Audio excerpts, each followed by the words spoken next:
Howdy, friends and floorheads. Episode 3 of Mothership. We just watched the recap.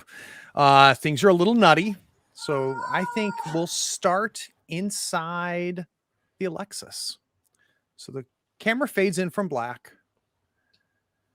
I'm imagining we're low, and we just see the bodies of these pill bug shaped critters that both Frankie and the Major have been battling. For the first time, guns drop to their sides. There's no new scratching happening, no new noises happening.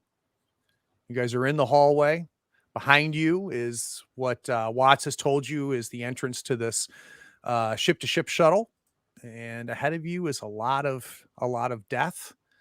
The one thing that we do hear, though, at the very end of the far hallway is the banging of the large beast that you trapped in the science lab. What are we going to do? Mr. Bilfoy, I think it's time to get out of here, regroup with our team, and see if we manage to fix this thing. Let's try to get in through those doors to the shuttle. Yeah, let's do it. Frankie's ass to elbows with the Major, just looking all four corners, and let's get through this door. All right, so you guys head to the shuttle, to the airlock door. Have no trouble hitting the button. The double doors open up, and it does lead to a very small shuttle. Maybe it could hold 5 or 6 people tops. The back of the shuttle is where the airlock is. So as you look into it, you can see a couple benches, and then ahead of it, you see a chair for a pilot and a co-pilot. And out from there, you see space. So, Frankie, how good are you with piloting? I'm just security, man. I'm just security. Okay, I guess it's our first time now, and the Major will sit in the pilot seat, and we'll wait for Frankie to follow up to the co-pilot seat. Let's get this thing started up. Hope we Frankie jumps in the co-pilot seat and goes, "Wait, where's your pilot? How the hell did you get here?" Yeah, that's a long story. Don't worry about it. So you guys hit the button, the airlocks break, and it's pretty much an automated sequence. So you hit the button, and as the first airlock is breaking, that's when you can see and hear the door to the science lab finally break as the airlocks both close and you detach from the Alexis. You could almost hear the Major sigh in relief, but still, trying to be try to be alarmed and be careful.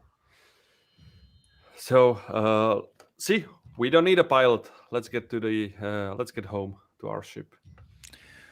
So the ship is not very maneuverable. It's not like a fighter, right? So it's very slow. You're able to come up, and now you can see the province, and there's the airlock that goes to the actual cargo bay, which is the one that's closest to you. So not Arlo's cargo bay, but on the other side of the ship closest to where you are. And you start to head that way. And as you're going, you notice, of course, what you already knew, which is all these derelict ships that seem to be orbiting this planet. But there also appears to be small, maybe 8-foot tall, 9-foot tall rockets, like 4 of them that are floating near the Alexis. Or I'm sorry, near the province. Let's cut to inside the main area, the control center of the province. And that shot opens up on Arlo's face. We see Arlo leaning up against the control center, blood stains on his shoulder. Next to him is Watts with his harpoon gun. And as we pan out, we can see our 2 guests in the background. Both of them in these kind of mismatched flight suits. One with a helmet on. He's got a revolver in his hand. He's got it pointed towards where Arlo and Watts are. His other sleeve appears to be empty. Then our other friend, he's got a shotgun. His helmet is off, and we see the scarring that we talked about before. So he's missing an ear. He's got a huge scar that goes across his face, and he looks pretty well warm for wear. What are you two doing? Panicking? I mean, to start. I've at this point I'm kind of just waiting behind one of these computer systems, essentially, that we're already hiding behind. Hand on shoulder, trying to stop the bleeding. Other hand holding a stun baton. Clueless as to what to do next. Can't really formulate a plan. Camera slides over to So Watts.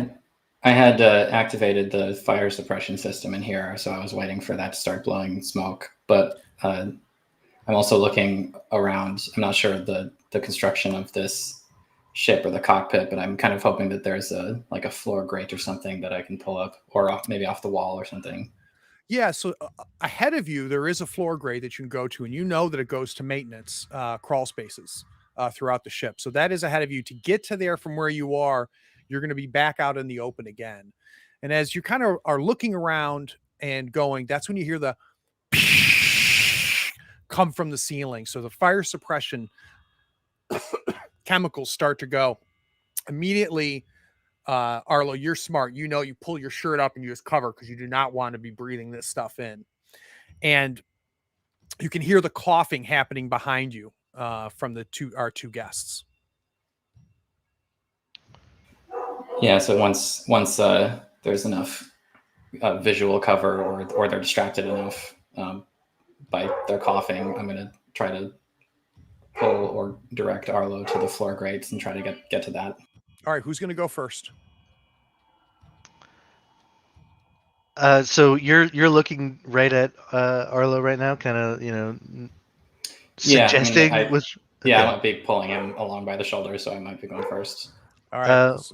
Yeah, I'll go. I was just gonna kind of do a quick peek to see how the smoke is deterring them. Yeah. So Arlo, you peek up and you can see that. I mean, you can't even see them. So they could be in the room. They could have retreated back into the hallways. But right now you can't see them, which hopefully means they can't see you. Okay. So I, without saying a word, I nod to Watts and I book it via crawling by trying to get to that vent as quickly as I can. All right. So let's have Watts give me a speed test. Let's do it at advantage.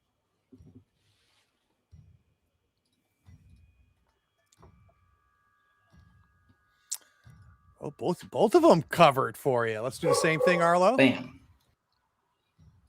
You said at advantage? With advantage, yep.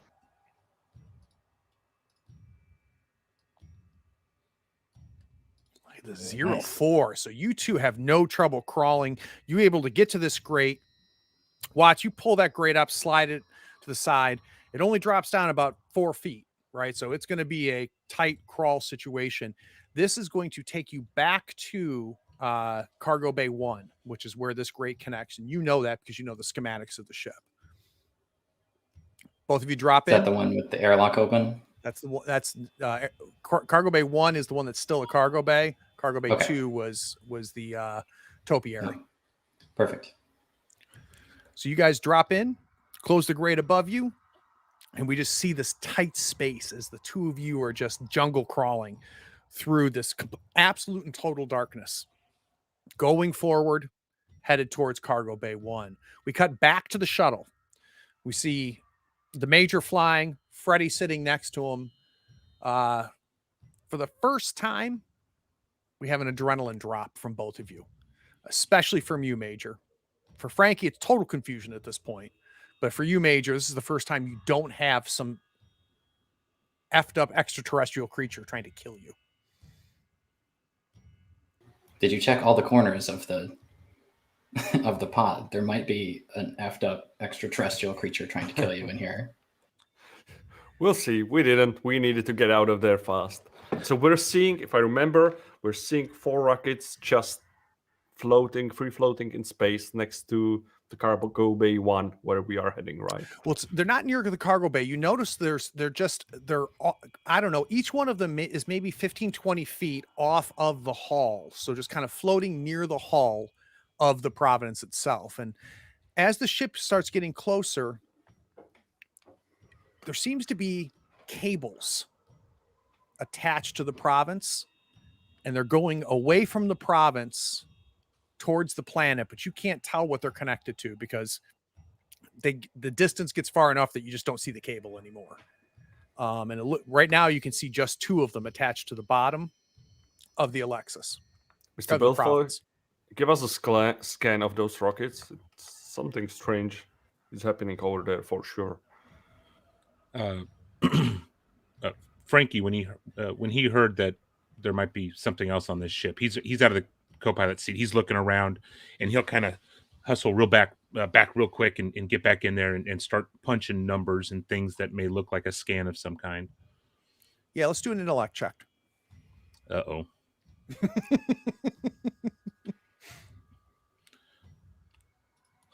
Oh, shit. Uh-oh is right. Can anybody assist? 37, and that's a failure. So, Frankie, you're kind of in there, and I think you start acting like you know what you're doing, and beep beep beep beep beep beep beep meh, beep beep beep beep beep beep meh, beep beep beep, and finally the major, you look over and you realize Frankie has no idea what the hell he's doing.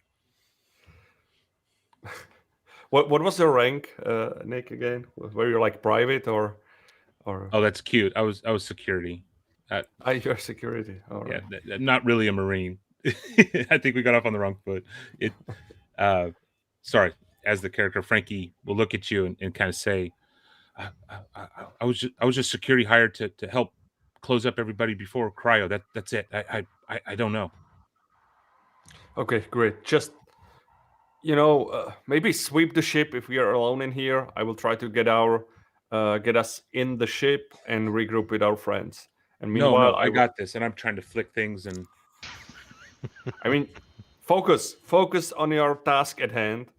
Sweep up the ship. I will fly us to the cargo bay number 1, and then we will regroup with our friends on Provence. All right. You want grab a broom and sweep, or look for creatures? Oh, for fuck's sake! Sorry. Just look for creatures. Yeah, I got you. Yeah. He goes off and does his thing. So, Frankie, you start kind of combing through the ship. There's not a whole lot to look at, right? Not a whole lot of corners in this tiny shuttle. There is a one compartment, though, that when you open up, it immediately spills out on the floor and just covers the floor. And you look at them, and there are these little tokens, like almost the size of like a keychain token, and they're all made of different materials. So there's some that are clay, there's some that are like little pieces of scrap metal, some look like maybe like paper mache, like wadded paper, but they're all the same shape. They're all kind of a cone. Imagine about this big and smaller at the top, and it gets slowly larger at the bottom, and each one of them have a tiny little hole at the top of them, and they just spill out onto the floor. You've seen these things before. You're close. You're also close enough to see one of these rockets.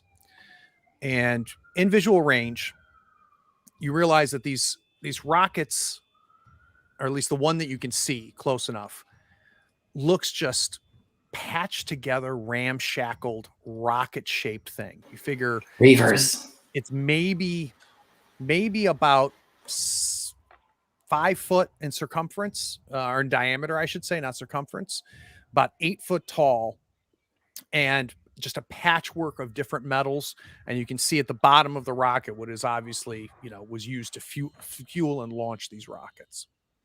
Do we have any firepower on this transport? I guess not, right? Yeah.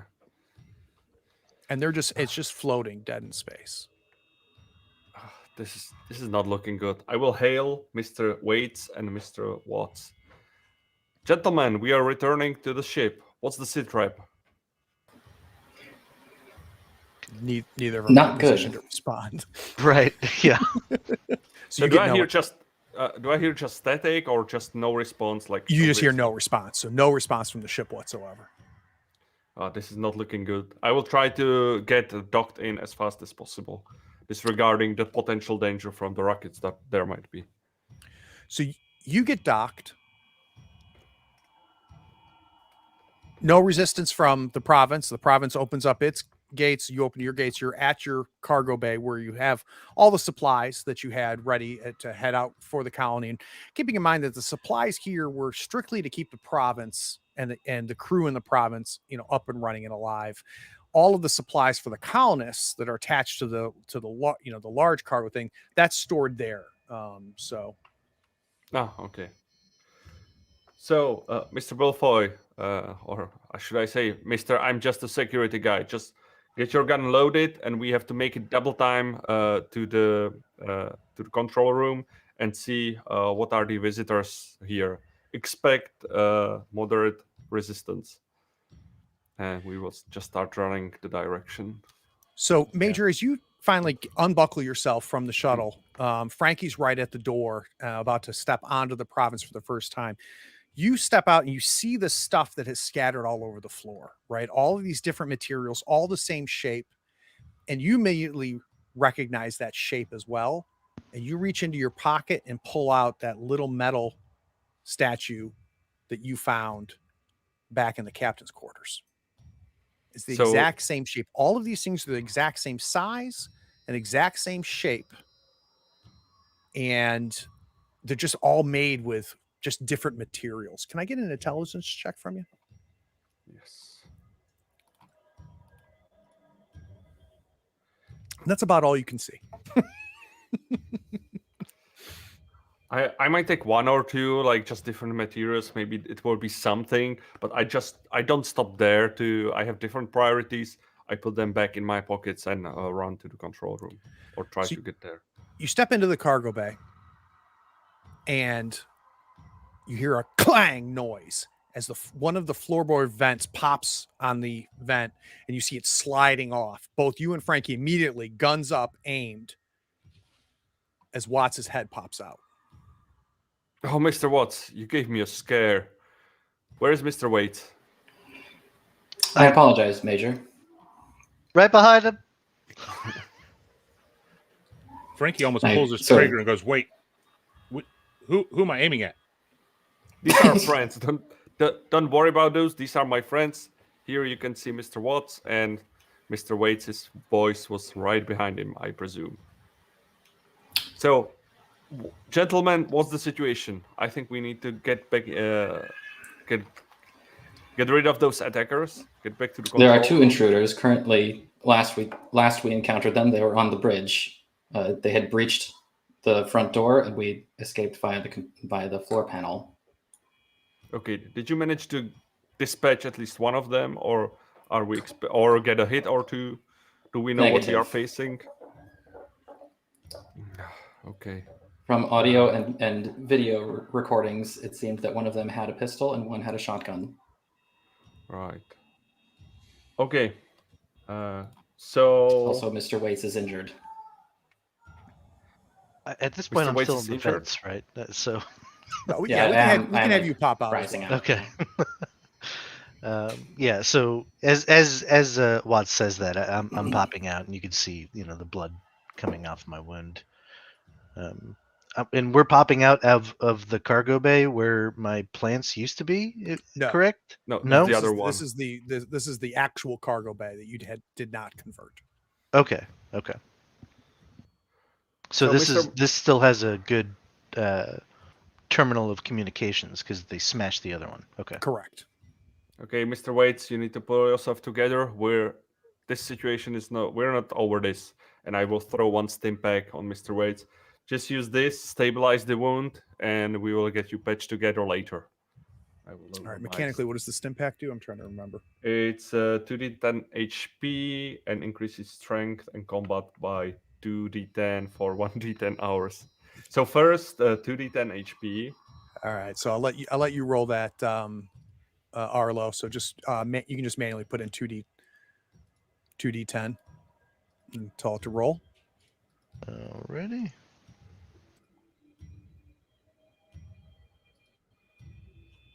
Oh, that's a plus.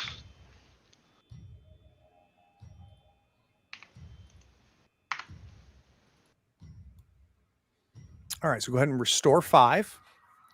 Then roll that again. Yep, roll that again, and that's going to be your modifier to combat for the next. Combat and strength. Yep.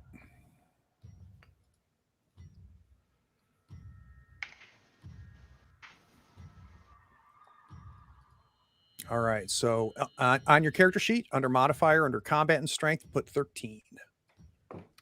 And roll 1d10, and this is how many hours. Or, yeah. I had like 3, I think, since I entered the ship. Yeah. Under strength, you said 13? Yep, strength and combat. Okay. Both get 13, and then just 1d10. Let's see how many hours it lasts for. How long are you juiced up, Arlo? For 2 hours. You got the All juice in you. So, gentlemen, the 4 of you, well, the 3 of you know each other very well at this point. One of you is a bit of a stranger still, but the 4 of you are inside this cargo bay. The airlock door leading back into the province, because you remember the province is sectioned off like most ships, where it has protective airlocks internal as well. In case there's a breach, you've got airlocks that are protecting breaches at different parts of the ship. But right now, the 4 of you are alone, and you're inside this cargo bay. Okay, we need to come up with some plan. We would need ideally eyes on the ship to know where the attackers are, prepare for them, and get rid of them. So I suggest our newly found companion, Mr. Belfoy, and me, we will be the tip of the spear of this operation, and we will face these attackers head on. But we will need Mr. Watts for you to find a way how we can get eyes on the operation. I'll see what I can do. How long has it been since the last power surge? Should we be expecting one any minute now?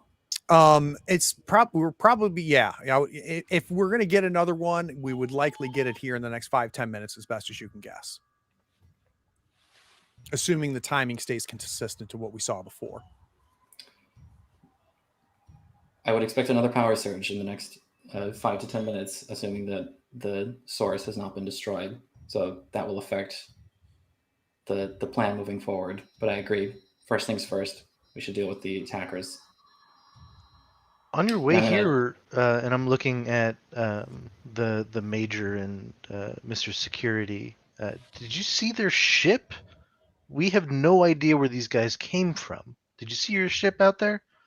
We didn't observe any ship, but there are these like built rockets that are connected to our ship, strangely enough, and we didn't manage to get any scan through. Maybe if you jump into, I don't know if you could do scan from the cargo bay to try to scan these, but I'm not really into the technology. Maybe you will be smarter with this. We didn't manage to get any reading from these, but Did you see rockets are connected to our ship right now? Yeah, these are. I'm not.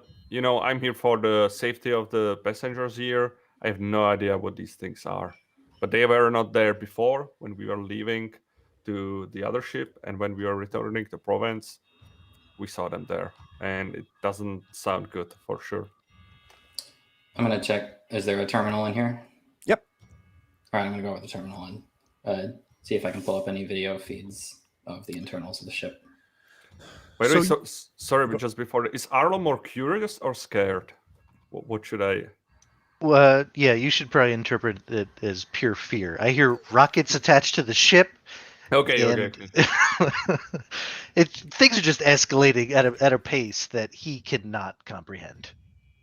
Okay. All right, so you get to a terminal, Watts. You're able to log in. Where do you want to look first? The bridge, probably. So you bring up the bridge camera. You can see that the fire suppressant is starting to dissipate. You don't have full visibility. You can see just the white chemical covering all of the different panels, seating, and everything that's in the bridge itself. But it's still lingering in the air there. Can I get a camera on the hallway outside the bridge? You sure can. So you switch over to a camera outside of the bridge itself. It looks like most of this has been isolated to the bridge, which is how they're designed, right? To shoot into an enclosed area. You go outside of the bridge, you can see our two friends. They're facing the bridge itself, shotgun and pistol. Okay. Yeah. Major Farrell, I've located the intruders. Okay. And I'll indicate the video feed. Okay, let's show me the blueprints of the ship. Is there any way we could cut them off from the direction where they are heading and have a surprise attack or of some They sort? don't appear to be moving presently, but they do have some kind of power welder which is able to breach our containment seals. So it will slow them down, but it will not contain them for long. Okay, we have no time to waste. Let's proceed, Mr. Security Guy. Let's proceed to their direction. I will give you quick hints how to clear the rooms on our way, how to check if there are any enemies around. And Mr. Watts, I will need you to find a way how to distract them so we can get a jump on them. And at that moment, we hear Hank come over the comms. Mr. Watts, intruders located. Would you like their position? As he says that, you look at the Yes. video feed and you see the guy without the helmet kind of look up and look around and looks right at the camera and takes the shotgun and goes and the camera flashes out. Yes, Thanks, please, Hank. I've lost visual contact. Hank, please set your voice communications to only sound in the rooms that we are currently in. Authorization code 1. confirmed. How many times has he recommended you update your security code? Yeah, I was Next hoping to week. hear Hank say "smartass" in the speak and everything. All right, so you guys are in there.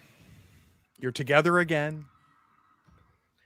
And actually, I'm going to. I would like a fear save, actually, both from Arlo and from Watts, because I think there's a certain level of relief that comes from the fact that you two are not alone anymore. I can get scared. Both of you succeed. How much, Arlo? How much stress do you have? 7 currently. Okay, go ahead and roll a d10. Who has 85? Oh, it's the Android thing. Oh, Androids, yeah. yeah. Look Nice. at you, clear it out. Lots. Seems that Arlo found extra tomato. Call him so dumb. And you can clear out 8. Nice rolling, gentlemen. I got 0 as well now. Don't suppose we're calm enough to level up. No, you're not. Fine. What are we going to do? You guys are at the airlock door? Yeah, we continue with Frankie. We would like to continue the direction, and meanwhile, I would be showing Frankie how to clear the rooms. I will be taking the right side from the corridors we're passing by, and I will instruct Frankie. You need to go look in the room quickly, sweep it, call out clear when you see no enemies there, and just Maybe point. Farrell, Frankie did kind you- of holds off with the major and says, "I'm not totally incompetent with this gun. Just give me clear direction and I'll do it." Yeah, okay. Let's get moving then, and we go to Major the Farrell, direction. did you say you wanted me to find a way to distract them? Exactly. That's what I need you to do.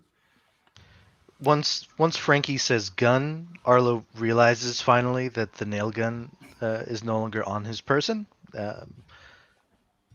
I have a stun baton. He holds it up. Yes. I left the nail gun by the captain, right? Because during that combat, that was kind of happening near the cryo bay with the captain. I thought it was out in the hallway outside of Cargo Bay 2. Yeah, it's not far from where you are. So Okay. you'll be able to grab that nail gun on the way. Okay. All right. So what I'm imagining is a bit of a montage as the four of you kind of go forward, right? So we've got Frankie and the Major up at the front. We've got Watts and Arlo behind. You guys work your way down the hallways. You get to the nail gun. Arlo, you're able to pick up your nail gun again. You're right outside of the cryo. You keep working, clear, checking rooms as you go. You finally get to where you know is a turn in the hallway. So around the corner is going to take you to about the 8-foot hallway that leads to the bridge. So if these gentlemen have not left or have gone back into the bridge, this is where you would anticipate them to be. Right now, you would be out of sight of that, and you've not encountered them yet. For sure, Major will just hold his fist up, like for everybody to stop immediately, and with a calmer voice, Mr. Watts, can you give us eyes around the corner? We need to see if our enemies are there. Okay, Watts They're- will they're- peek out from around the corner. So Watts, you kind of go, But he saw the camera get destroyed. I don't know what you mean by eyes. so Yeah. you can see where some of this chemical is spilled out of the bridge, right? Onto the thing. The bridge door is open. As you're looking into the bridge, you can see the main windshield visual window there that leads out to space. You can see the bridge covered, but you don't see anybody. How about footprints in the chemicals? There are footprints in the chemicals. Where do they go? They look to be going back into the bridge. It appears that they've re-entered the bridge once the chemicals cleared. Let me know when you want me to initiate that distraction. Okay, let's get as close. Well. Okay, then on my mark, once the distraction, you will initiate the distraction, and with Frankie, we will go ahead. Mr. Arlo, what's your, how is your arm? Are you up for the fight? We will need every hand we can. I mean, I'll do what I can, but who's saying that they could have followed us? And I whisper this. We went through the vents. Yeah, well, I think What if they're behind us? That's totally possible, but I need you to focus up. We need to retake back the bridge. That's the main control room, and then we can get ourselves together there, or we get rid of them. Maybe they are waiting for us. It would be smart move from them to just be there, use the ship as a hostage, and try to defend their position there. So basically, as I give out the orders, it would be like 3, 2, 1, mark. Distraction would be initiated. We'll see what that is actually, and we 3 of us will proceed to the doors of the bridge. So if there's a distraction, it needs to happen now. What is it? Hank, broadcast, maximum volume, bridge only, RESPECT by Aretha Franklin. Searching. Oh, for God's sake. Would you like studio version or live? Any preferences? I love the live one. Live.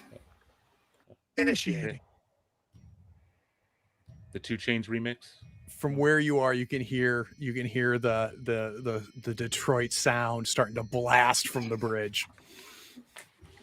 Okay, that's it, gentlemen. Let's go. Let's get there, and we'll just sweep there, trying to find our enemies. So the major, just precision, right? Head down, gun sweeping. Frankie actually looks like he kind of knows what he's doing. And if he doesn't, he's faking it real well. He's right behind him as he goes. Arlo, Watts, you follow behind as they work. You guys get to the door of the bridge. There's really no place to hide on either side of it. Guns out. Sweeping, you can see footprints all over. Up, down, up, down. The kind of the chemical film covers everything. Though over on the far right at one of the computers, you can see that sections of it have been torn off, and you see that wires are torn from it, so the chemicals are off of there. From where you are right now, you see nothing. Meaning, like we're just at the door in the front, so they could be right around the corner, right? Maybe. I'm Okay. actually having you enter the Okay, bridge. The okay. bridge is pretty good size, right? It's like 20 by 30, so it's a pretty good Mm. sized room. And there's, in theory, there's computer consoles where they could be hiding. But from where you are right now, this is what you can see. Let's start a Has the sweep. floor grate that we went through been disturbed? Not Did visible we from put it where back you over are. us? Okay. Okay, Frankie, Arlo, go to the left. Mr. Watts, come with me to the right. Let's start a sweep. And yeah, let's start a search for the enemies. Try to see if the room is clear.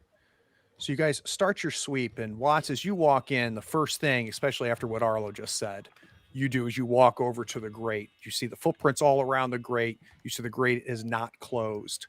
At the same time, you look directly out the window and you see a shuttle slowly leaving, headed back to the Alexis. It appears they had a similar idea.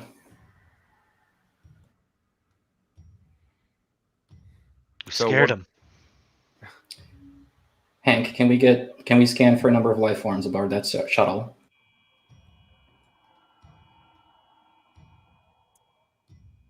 Unidentified shuttle. 2 life forms. Is it our shuttle that we used to return? It's obvious. It's okay. So we have no shuttle now, if I understand correctly. Both of them are on Alexis, or will be. Okay. Can Let's we run get the back to base. those rockets? Yeah, one thing at a time, Mr. Arlo. One thing at a time. Major, should we destroy that shuttle before they can do any further damage to our ship? Yes, let's blast them off. Let's see what we can do. So you go to the weapon systems. You get that distortion feeling, that energy pulse. But Watts, you can tell immediately that it's maybe at 20% of the last one that you got. So you feel it. You've already know what to do to make it so it does not affect you. It appears that batch of grenades may have done some damage to the structure, as the power of that energy surge is considerably depleted. What does it mean for our systems then? Checking. So where do we got power? Not completely depleted like before, but reduced by like about 80% versus the 100% before. Major, when Watts mentions the structure, you obviously go back to remembering when you put the grenades around it. You reach into your pocket, and I'm not sure which one you grab, whether it's the one that you found originally in the captain's quarters or one of the ones that you grabbed off the floor of the shuttle. But you look at it and you go, son of a bitch. Exact same shape. So what we did there is to actually, well, you might saw it on the cams, yeah, but we used the grenades to blow up exactly this structure. And I show him the one I looked at and when I come to the realization. So, Mr. Arlo, maybe you can try to think of, we saw many of these that were on the shuttle that arrived, and we have no idea what they can be used for. Maybe you can make something of it. Frankie Meanwhile- stops you, or kind of abruptly, and points and go, "Where did you get that?" It was what is it that? was it was on the ground in the shuttle we arrived with. And one I found on the Alexis in the, I think it was captain's room. So, prior to cryosleep, I saw those things everywhere. The crew was making these little avatar doll keychain things like crazy. That's what my friends and the people I got paid to protect were making. Are you guys making these things too? No, I found them on your ship, and they seemed strangely familiar to the thing I was trying to destroy that was on Alexis to free us up from this energy surge. They look exactly the same, just different materials. Do you know why they were making these? Frankie just kind of looks down, kind of wheels turning, like trying to figure things out, and kind of shakes his head and says, the last thing I remember prior to going into cryosleep is everybody just started making them. More and more people were just making these things. I never understood why. I didn't ask too many questions, but it was the strangest thing. I didn't understand it. This is just more confusing. I guess, do we have enough power for the weapon systems to shoot the shuttle off at least? You sure do. Yeah, let's fire them up then. All right. Who Light wants to them do up. the combat check? Who's firing the guns? Not it. Oh, Frankie's good with guns. Yeah. Don't forget the +5 for the Marine. Like you get Yeah. +5 to come. Yeah. Plus 5 more, yeah. So did you hand this little Yes. knick-knack to me? Okay. Yes. So at this point, I'm mumbling to myself, this is weird. And I'm walking over to where the damaged panel was and the window, trying to make sense of anything. I'm basically holding it up and kind of just looking out the window, seeing if I see a 1-to-1 somewhere. So holding that, Arlo, you're kind of looking and there's no sign of anything like this. It looks like when you look at the panel, it looks like somebody went in there and just ripped it open, tore some wires. There does appear to be a few components missing. You're not real sure what they are. This is not your wheelhouse, but you can tell like things used to be there and now they're not there.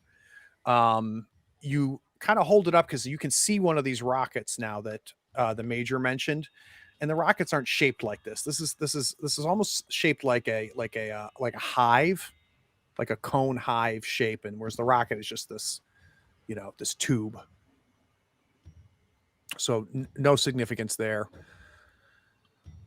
Frankie, you get into the weapon systems.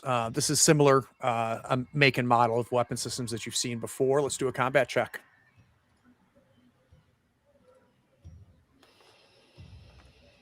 Boom. So the railgun comes off from the bridge sides, aims. We can see the controls, Star Wars-esque 1920s type display, and Frankie hits the button. It just launches. The railgun launches, and it just this tiny shuttle just explodes before it reaches the Alexis. Good shot. Good job, Mr. Belfoy. It seems that there's still some soldier in you. Okay, so we got this thing sorted out. Frankie, after pulling the trigger and seeing this happen, realizes things are calming and emotions are settling in weird ways. And where's the rest of my crew? Did I just leave my crew? Did you guys bring me all the way over here? What happened to the rest of the people of my ship? Are they still there?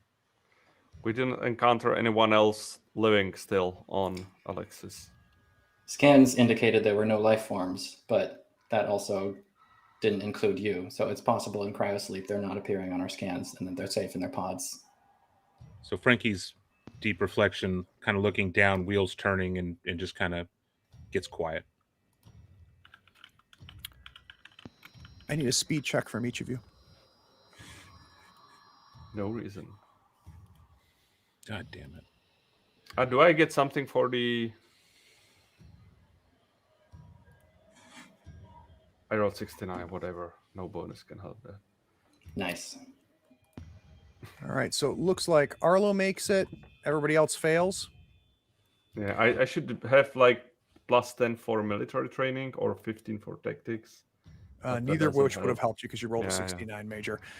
So Arlo, for whatever reason, whether it's luck, I don't know, but instinctively you grab onto like the panel, right, where the panels are open as you shift, while the other three of you slam either into the wall or into the ground or onto the floor.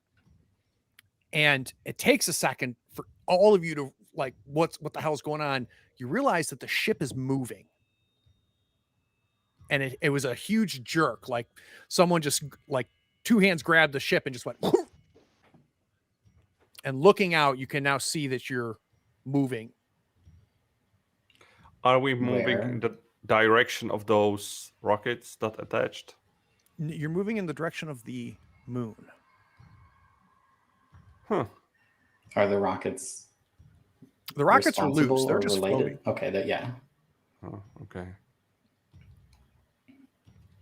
Let's go ahead and go to break. We'll be back in 10 minutes.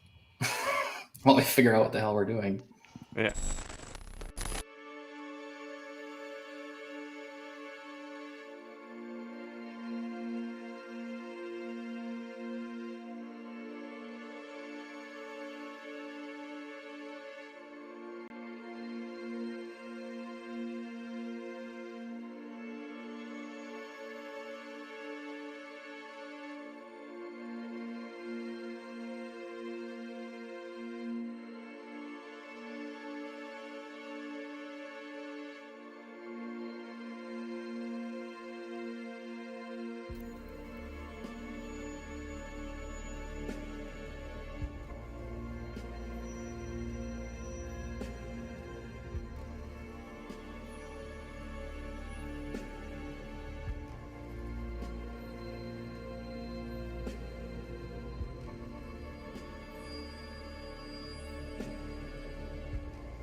So Arlo, you get your feet out from under you, and kind of like stabilize, right? So you didn't fall, but you definitely, wah!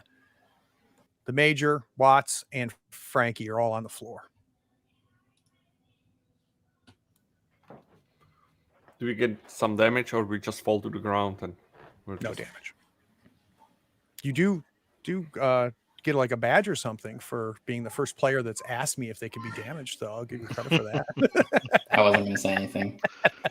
I mean, I can take damage, but stress now. No, I mean it would just be a bruise at best. It's as if the ship, the ship just suddenly moved out from under you. But now that it's consistently moving, you don't even have a sense of movement unless you look outside. Yeah. Do we have visual of the moon or the direction that we're going? You can tell that the moon is getting larger. From where you are, to give you, it's roughly like the size of Earth's moon. Oh, what's happening again? It's Hank. What's the situation? What is going on here? Looks like the moon is moving towards us. Yeah. So, are we like zooming our visuals, or are we moving towards the moon? What's our speed? What's the ETA to crash into the moon? No compulsion systems active. Province in motion. At current rate, ETA 6 hours, 24 minutes, and 54 seconds. Great. Just all the time we need. Brilliant. Can we Hank, see you the stop surface? that motion?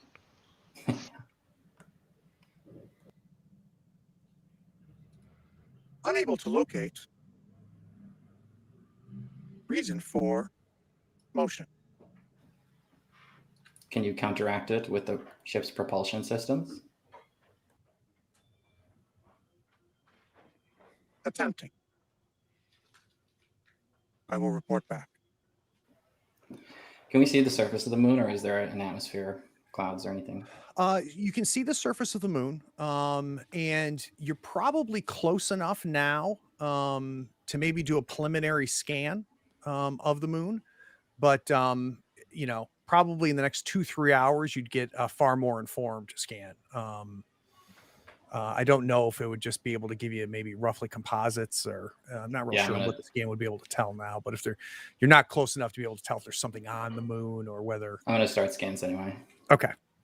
So it starts scans, and it's reporting back, metal composites, breakdown of the moon, size of the moon, so on and so forth. No information that's really of any surprise or value at this point. Atmospheric analysis? Probably the estimated ability to assess that is maybe an hour. Okay. Okay, Mr. Belfoy, it seems that you're the one who is longest in this mess and in this area. Do you know can you give us any hints? What is happening here? What happened before you were put to cryosleep? What about your crew? You mentioned they were creating those trinkets with the shape of that machine. What? So quick clarification before Frankie answers. So Frankie wasn't here when he went into cryosleep, right? He was back at the planet that they were analyzing. So Frankie's never been awake in here before when he just woke up, just to clarify. Okay. But he can still obviously has lots of things to talk about. So. Yeah. Frankie just kind of replies with just prior to departure, people were about 2 weeks prior to us going into cryosleep, people started making these items. There was no rhyme or reason. I didn't understand it. It was the strangest things, and everybody thought it was normal. It was I never got an answer for it. But it just it seemed odd. It seemed crazy, and then we all went into cryosleep, and and then I woke up here with you guys. I just didn't understand it. This was Were they already talking about happening. it? What's that? Were they talking about it or anything else out of the ordinary? No, it was odd. The few times I asked them why they were doing that, they would kind of brush me off like it was normal, and it was none of my business. And so I just continued on my way. I mean, who's going to talk to this the site security? They don't pay any mind to me. You have anyone on your team that was missing an ear or an arm, maybe? No. I'm gonna go down to the He's good, I cryo trust storage him. for the moops. You're going to do what now? I'm sorry, Dizzy. I'm gonna go down to cryo storage of the moops. Yeah. Are you talking about where the colonists are stored? Yeah. So there's no way to get from that part of the ship to the Oh, cargo there's not without even a going connection, outside. okay. Yeah, it's like an 18 wheeler rig, right? You just latched onto Sure. this thing, and went. So there to do that, you'd have to go outside. Okay, scratch that.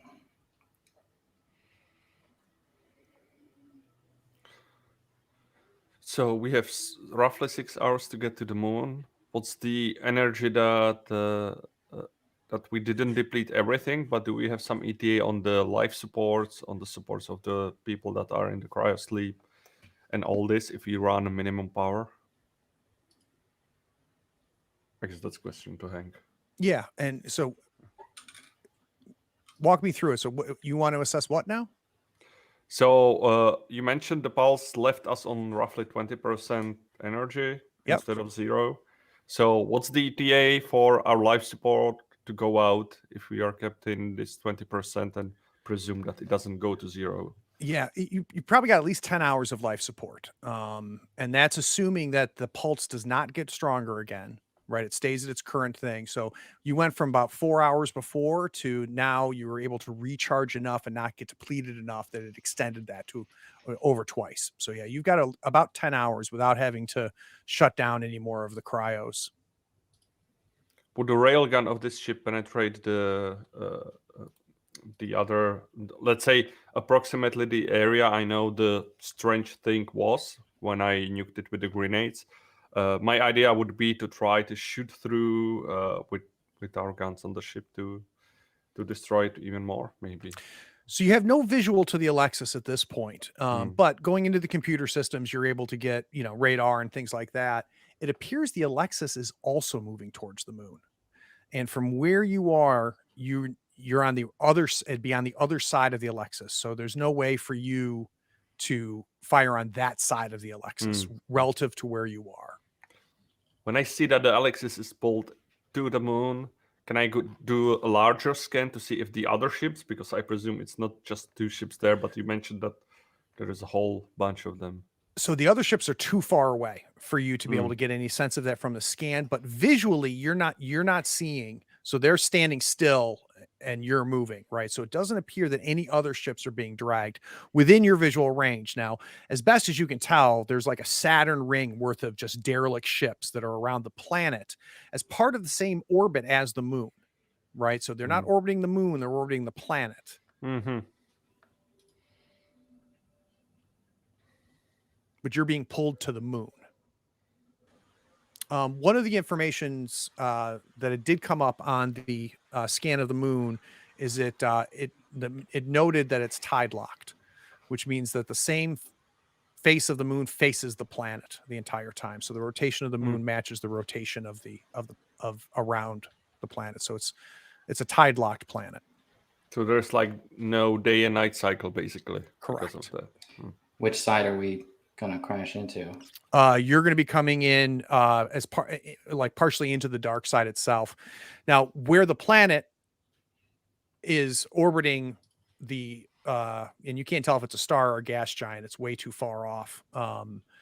It looks like all parts of the planet as well as the moon eventually get sun, right? But it's just the same side of the moon that faces the planet or faces the planet the whole time. Does that make sense? Okay. So, team, we need to get together some plan. I'm taking any ideas. So, Mr. Watts, what's your assessment of the situation? Well, we don't have. I assume we don't have any more shuttles. We only have the one. How about escape pods? Yeah, there's escape pods. Worst comes to worst, we can make sure everyone is packed with vac suits and jettisoned from the ship if there's no way to prevent it from crashing. But don't forget about our mission is the safety of the passengers on the ship, of the pilgrims. So let's focus on that one. And let's say our plan D will be the escape pod. Then we need to regain power somehow to counteract the gravitational pull. Yeah, it seems the power issues are coming from the Alexis. So then we would have to find a way to get back on Alexis and see how to handle that cargo bay room and the artifact there. Or Anyone here ever done any space jumps? not really. Well, there's a first time for everything. Piloting ship space jumps, I'm sure we can do it. We're the A team. How many of those rockets are attached to this ship? None are attached. They were just floating near the ship. Oh, I thought they were tethered. That was my bet. Yeah. Yeah. No, there was noted tethers to the ship, and then rockets floating near the ship. Oh, so what are the The tethers rockets go have been to? left behind at this point. Are the tethers are just not attached to anything? They're attached to the province. Yeah, but on the other end. You couldn't tell. They from visual range, he noticed they were headed towards the moon, but they're not large enough to maintain visual. Oh, I thought the tethers were how they got from the rockets onto the ship. Yeah, We're that's being what I thought physically as well. pulled by. We've just been speared by the moon. Yeah, Okay, seems well so. we just need to cut those off then. Yeah, just get the big tweezers and let's get Yeah. this over Wait, with. can we try the windshield wipers? Frankie, bring scissors. He checks his jacket pocket. No, I I can didn't. volunteer to spacewalk with grav boots on the hull. Try to see if I can separate them. Assuming that we agree that that's what's pulling us. Hank comes back with an assessment on the visual screen without vocals, and says ship propulsion inoperative. Yeah, well, then that's our plan to cut these tethers off. But why can our scan get note if similar attachments are done to the Alexis ship? Because There Alexis are. is pulled with us. Okay. Yep. So as best you can tell, there's about 6 attached to the province, and about 3 or 4 attached to the Alexis. As best as you can tell, though, it's possible there might be another one on the other side of the Alexis, and you're just not able to scan to pick it up. I'm going to let Arlo notice this. Arlo, for the kind of as you're moving and as things are, the ships are now in different locations. Also, the moon and everybody's rotating around the planet, so light is changing as time passes. You see for the first time a shadow of the province on the side of the Alexis as you're going, and you notice you only see the shadow of the province, not the cargo. Oh. Not the giant cargo full of people that we're carrying. All right, so I'm looking out, and I say, "Isn't our ship shaped a little differently? Aren't we carrying something?" And I kind of nudge to the major. What do you mean, like Take shape a look different? at this. You can see the shadow. We're missing something, and it's What's not my happening here? plans. And Major will quickly pull up the I don't know, scan if we have the cargo, like pin zoom, just verify, and I guess he will come to realization we don't have the pilgrims. Yeah, it was manually detached from the cockpit, from the bridge. Does a quick scan show that the cargo stays like we would be moving, but the cargo stays in the original position then? Correct. Okay. So then let's cut those cables off. Do we okay. I guess we should go to the direction of the ship where these are, to the nearest airlock, I guess, or place where we could go EVA. If there are 6 cables attached to this ship, this might be a multiple-person job.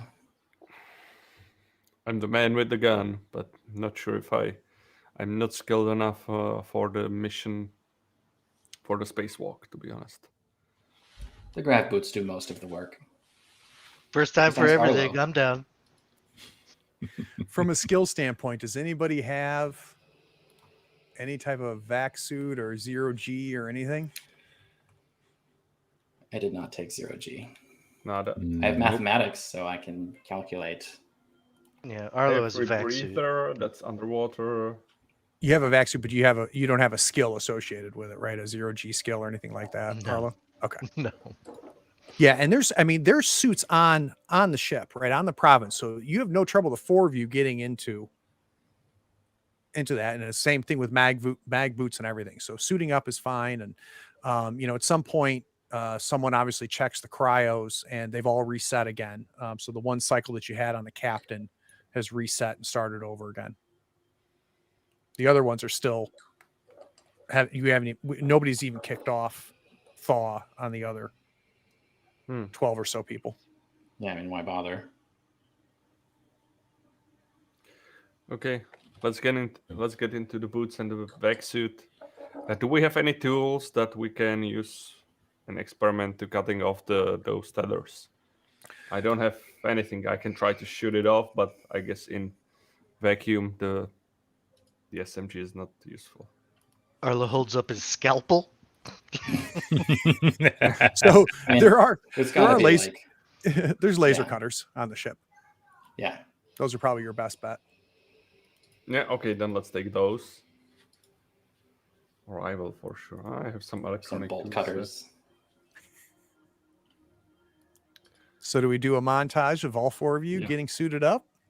For me, yes. Damn, how long are these cables? Well, And how strong, actually. right now you're about at least 15 to 20 kilometers away from the planet. Jeez. So we see the 4 of you suit up, and there is one airlock that would be not used for cargo. It would be strictly a ship-to-ship airlock, right? So where you would dock with a ship and personnel would cross between ships. So you're able, and that's double airlock. So you'd be able to go into the chamber, close one, turn vacuum, and then open the other one, so you don't get sucked out into space. So we montage, and just to clarify, all 4 are doing this. Major is in. Frankie's along for the ride. He has nowhere else to go. So, yeah.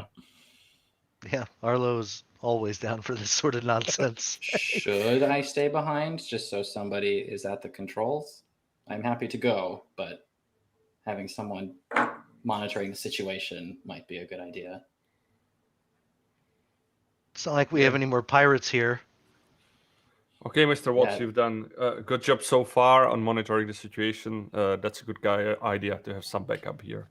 Okay, All let's 3 of us go there. So our 3 meat bags are putting the suits on. They've got their laser torches. We see him standing in the airlock chamber, and we see as the chamber just completely evacuates all of the air. Do we have self-tethers? The evac suits do, yeah. So Okay. you can tether to the ship, definitely. Okay. And Just don't cut your tether off. That's not the correct one. the airlock outside the space opens, and as much time as the 3 of you have spent out in space, this is the first time the 3 of you have had nothing between you and space.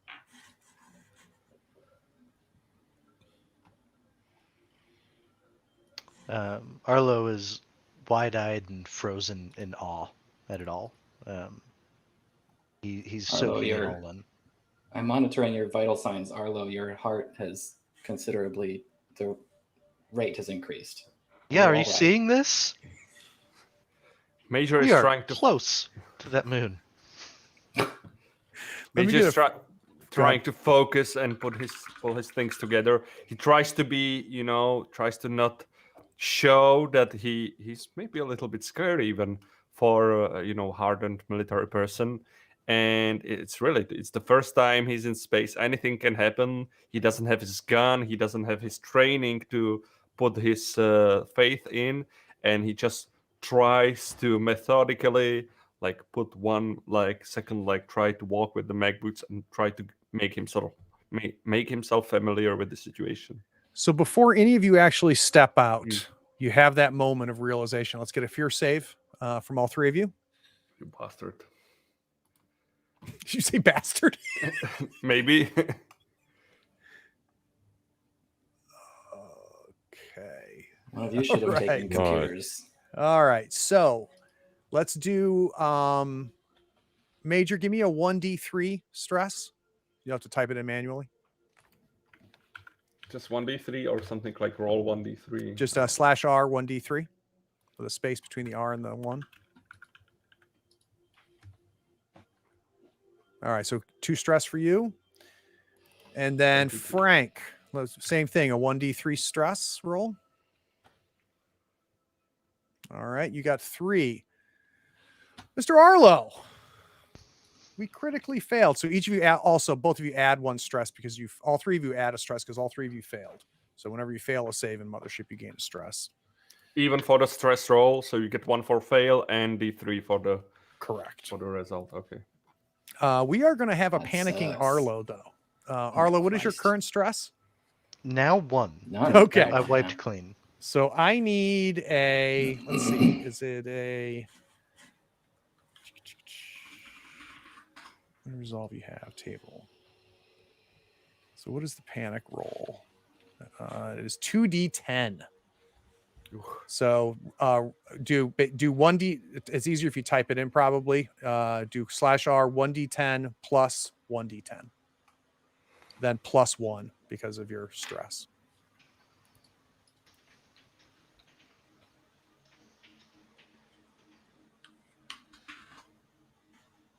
A 19. Oh. Overwhelmed. Perfect. Gain 1d10. Gain 1d10 stress. So roll another d10 for me. That's just brilliant. All right, 2 more stress on top of that. Well, that's not too bad. Much worse things to roll on the panic table. Yeah. So I'm imagining Arlo is maybe the last one that does this. Major, I'm imagining you the first one. You get out.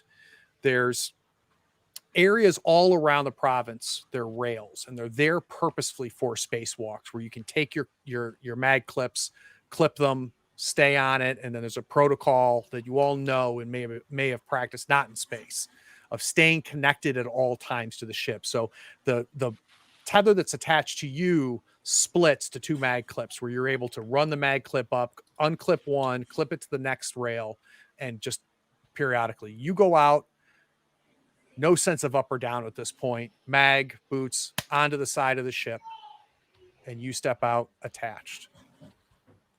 Frankie does the same thing, right behind the Major. What does an overwhelmed Arlo look like between being inside of the airlock and getting outside? It's the widest eyes you've ever seen with Arlo, just staring out into space. He's almost smiling at what he's seeing, but it's certainly overtaking him. It's like looking at the ocean for the first time. Yeah. And yeah, so I guess he's struggling trying to get the mag. Maybe he's not even looking at the rails. He's still looking at space itself. So without saying anything, I'm imagining Frankie just grabbing your hand, grabbing the mag clip out of your hand and latching it for you. Perfect. So the 3 of you are now standing on the outside of the province, and you look out, you can see the cargo drifting farther and farther away from you. It's not moving, you are. You can see at least 500, 600 yards away of the Alexis, which looks like you were dragged first because you were relatively right on top of each other when you unexpectedly came out of jump, but now it's behind you. So you were either being pulled faster or you were being pulled first. So it's now dragged, and there's more distance now than there was previous to it. You can visually see 4 of the tethers from where you are. Yeah, let's walk to them and try to proceed with our plan. So are we walking to the same 3 of you to the same one? Yeah, I think, I think I'm gonna follow the group. Yeah. Arlo's instinctively just following behind them. He has no idea how to use these guns, these laser cutters. So he's learning by watching. Yeah, let's learn at one point and then potentially split once we get it down. Agreed. So you guys head along, maintaining protocols to stay attached to the ship the entire time. Watts is maintaining and watching everything, including your vitals. You have comms between all 4 of you, so all 4 of you are able to talk to each other. As you're approaching the first tether, you can see the damage.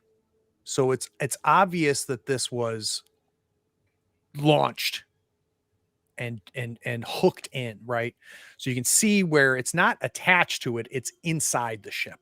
Like, so it's breached the first layer of the hull on it. And it's thick. It's got to be at least almost a meter in diameter. Like almost, 2-3 feet. And looking at the cable, it's wound. So it's several cables that have been wound and tied together. I'm imagining similar to the types of cables they use to hold down telephone poles, right? Those thick wound cables, but considerably larger. And the 3 of you gentlemen get there without hesitation. Major, I imagine you firing up the laser cutter, and you start on it. Soon after, Frankie joins in.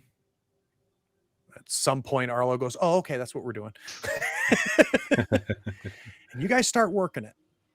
And about 15, 20, 30 minutes pass. And Watts starts doing some calculations. And Watts watching them, keeping track of their progress. Maybe if the 3 of them kept at it, they might be able to get about halfway through this thing in maybe 2 hours. Whether that would be enough to disconnect it is not clear. Even if we split, I guess it's the same. Like if we work. Well, I'm having that's the 3 of you working on one of these cables. Have you Well, one of calibrated them the will distance take- on your laser cutters? Well, these could be calibrated. Huh, look at that. It's very important. It- Adjust the Yeah. focal length. Okay, I Then adjusted. we're not. Then the math that we're looking at is not working out for us to have time to separate all 6 cables before we rendezvous with that moon. Yeah, at best, doing the math, maybe you'd get 2 of them completely disconnected. And here's the other problem, and Watts would know this, because now it has momentum, right? If you had cut through half of these when they pulled initially, maybe there would have been a break, right?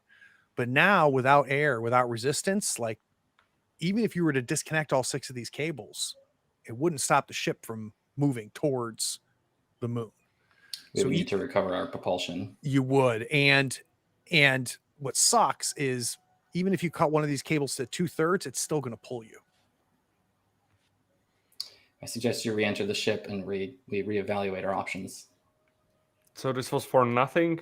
We just lost time? Do I understand correctly? It appears so, although we have gained valuable information. Yeah, well, let's hope we find another way how to get ourselves together and sort this out. Okay, team, let's pack it up. This doesn't make sense, would take too long. Let's get back into the ship, meet Mr. Watts, and try to find out different plan then. And I will just stop cutting and Major will start working according to the procedure, go back into the airlock. So we see the montage of you guys returning back to the ship again. I'm going to have time pass and talk. If at any point you say, "Wait, Craig, I want to do this. Wait, Craig, I want to do that," just interrupt me, okay? About 2 hours pass, and you're able to get a fresh scan of the moon. It does have a breathable atmosphere, though it's thin. So Watts, you're able to assess that the 3 humans should definitely have rebreathers on, but they don't need to be full vac suits, right? So they could be in their clothes with rebreathers that would allow them to breathe on the planet, but you wouldn't recommend running a marathon while down there, right? So the atmosphere is there, it's thin, it doesn't appear to be toxic. Training for a marathon, though. That would be very good. Yeah. You also are picking up, and you're able to kind of calculate where you're headed, right? Which part of the moon are you being dragged towards? And unlike other areas of the moon, there are large sections or pieces of metal registering on the surface of the moon. That was my question from earlier, is does it appear that other ships have been pulled in this way? Yeah. That's what it looks like. After another hour passes, you're able to get a deeper level scan of the moon, and maybe about 3 miles from where you calculate you're being dragged to, about 3 miles away, if you were to use the poles of the moon you're being dragged to, northeast of where you're being dragged to, there appears to be a very large subterranean metal structure. Oh,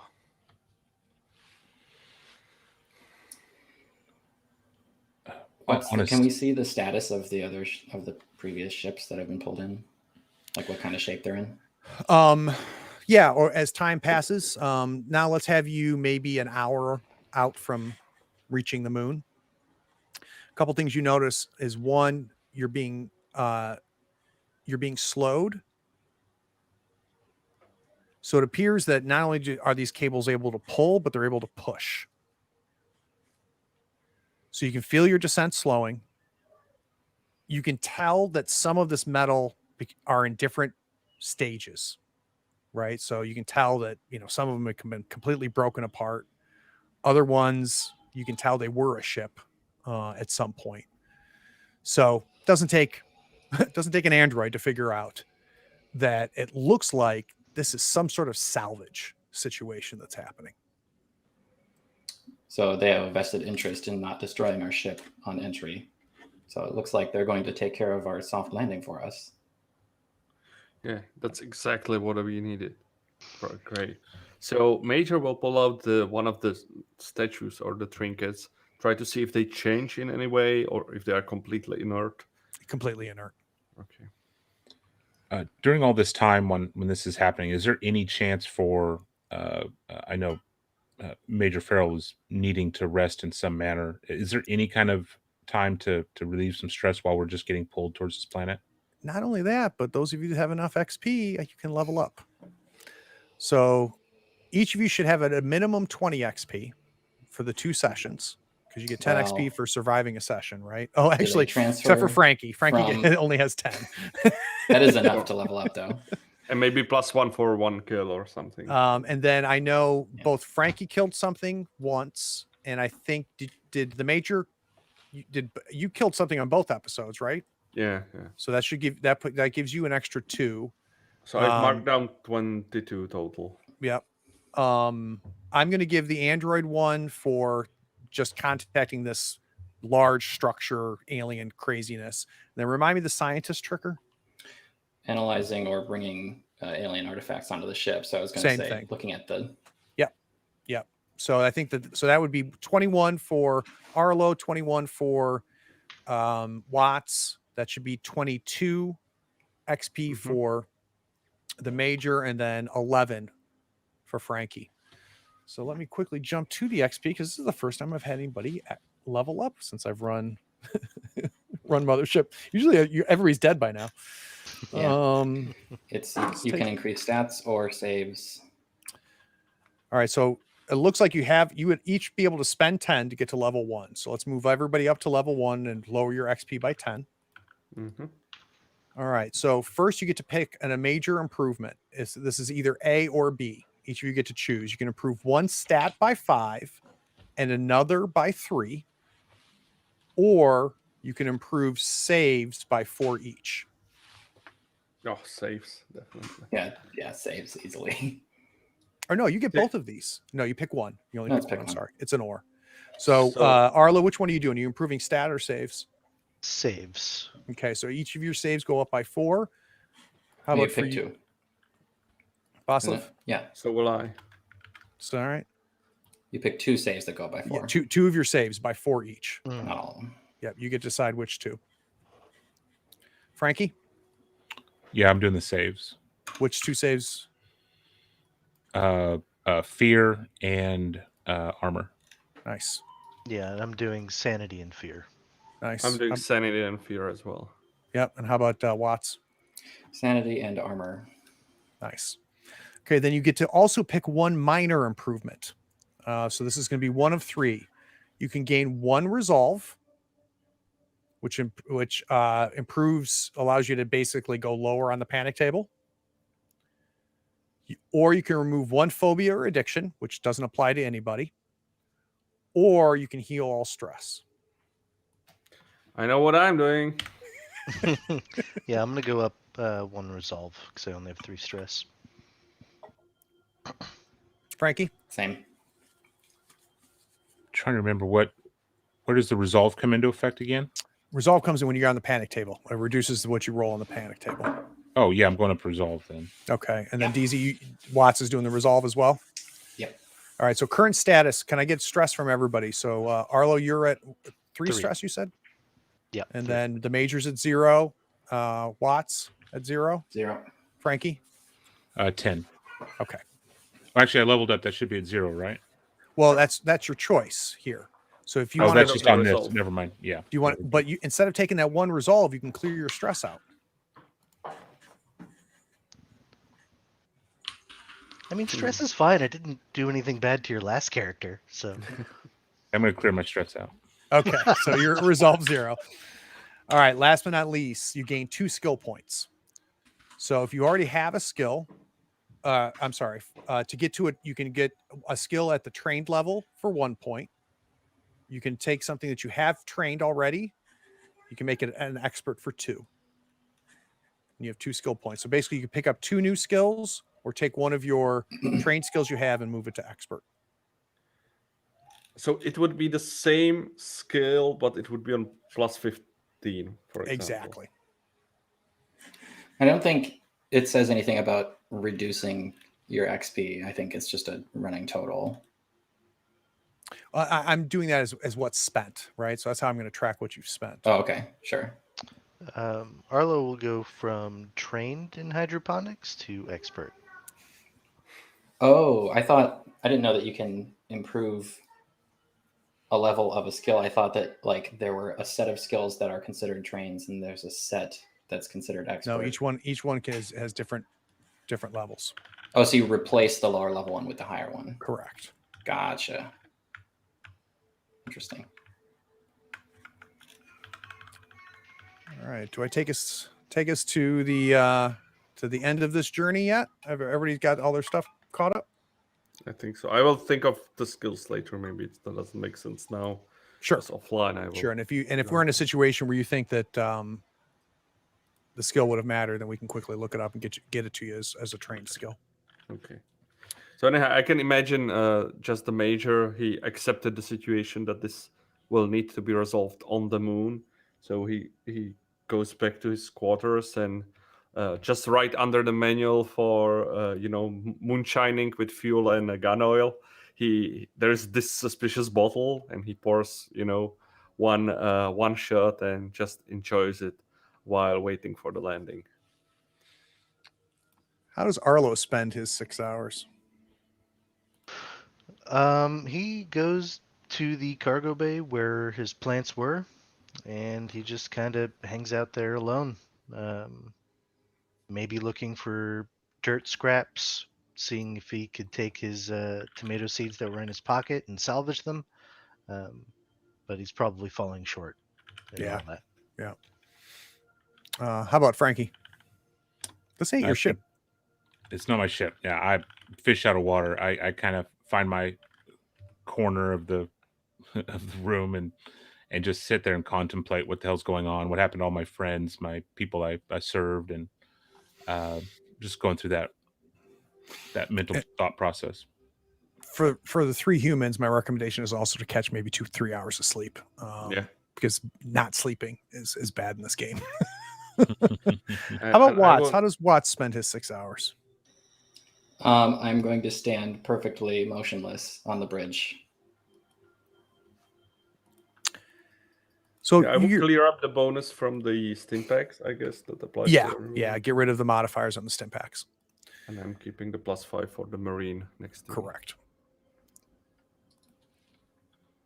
Best calculations you're about, and incidentally, the same pulse came from the Alexis during each of those 6 hours in increments at the same reduced amount. About 45 minutes from calculated ETA impact with the moon, the cables detach from the ship. And just the gravity of the moon pulls the ship down very quickly. Watts makes it clear, like, we need to get like seatbelts. Like everybody needs to get strapped. I Right. assume that the gravitational pull of this moon is about the same as our moon. So Yeah, exactly. It's about half G. And there's the atmosphere you can feel a burn from the atmosphere. You can see the burn, but the ship has no trouble handling the burn from the atmosphere. Strapped in, no damage to any of you, but it's an impact. And you guys land on the moon itself. Visually, it looks gray. Almost completely flat, though you do get a sense that maybe there's a raised mountainous area far, far down the horizon.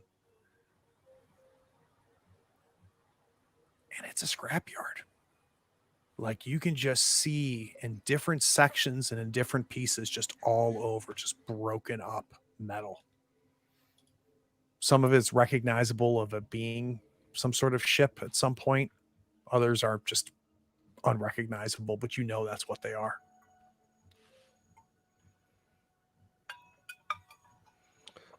So we've landed now then. Correct. Right. and we're So approaching. Doing a scan, you're not picking up any life forms, and the scan on the ship is not.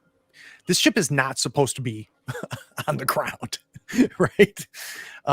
So it's pretty limited. So at best, you can tell maybe you're getting a quarter mile's worth of scans, and you're not picking up any life forms. So I think, so we will need, for sure, we need to get our boots on the ground, get into the control center of whatever this is, deattach the cables. I presume they are still connected to our ship. Now, so No, right they are- before you hit, they were detached, and you were almost, the last bit is you're almost kind of slung off. So How were they detached? you weren't able to tell. You just saw the cables pull away. And the way that they were pulled away, it almost slungshot you. So you're at least a half a mile from where you thought you were going to land. Can we, no, if we kick up the engines, the sublight engines to get us off, would that work, or what procedure we would have to do to lift off? So according, talking to Hank, going back and forth right now, he says all propulsions are inoperative.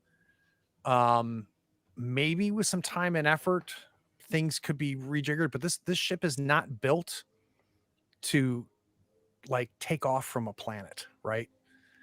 Like it's built to be in orbit at all times with, connecting to stations, and it doesn't have landing gear. It doesn't have propulsion under it to like lift off. Technically, and correct me if I'm wrong, Mr. Watts, those cables, if you would manage to reverse the process, they could lift us up back if they pulled us down. That's my thinking. You're on mute, DZ. I'm not sure that checks out. They're able to apply counterforce when we were approaching the planet, but actually lifting us off when there is gravity to to account for. Imagine trying to push something with a bendy straw, but now imagine that thing is a gigantic spacecraft.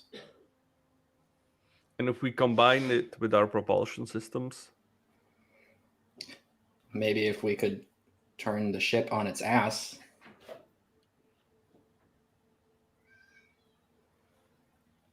do we have suggest- yeah?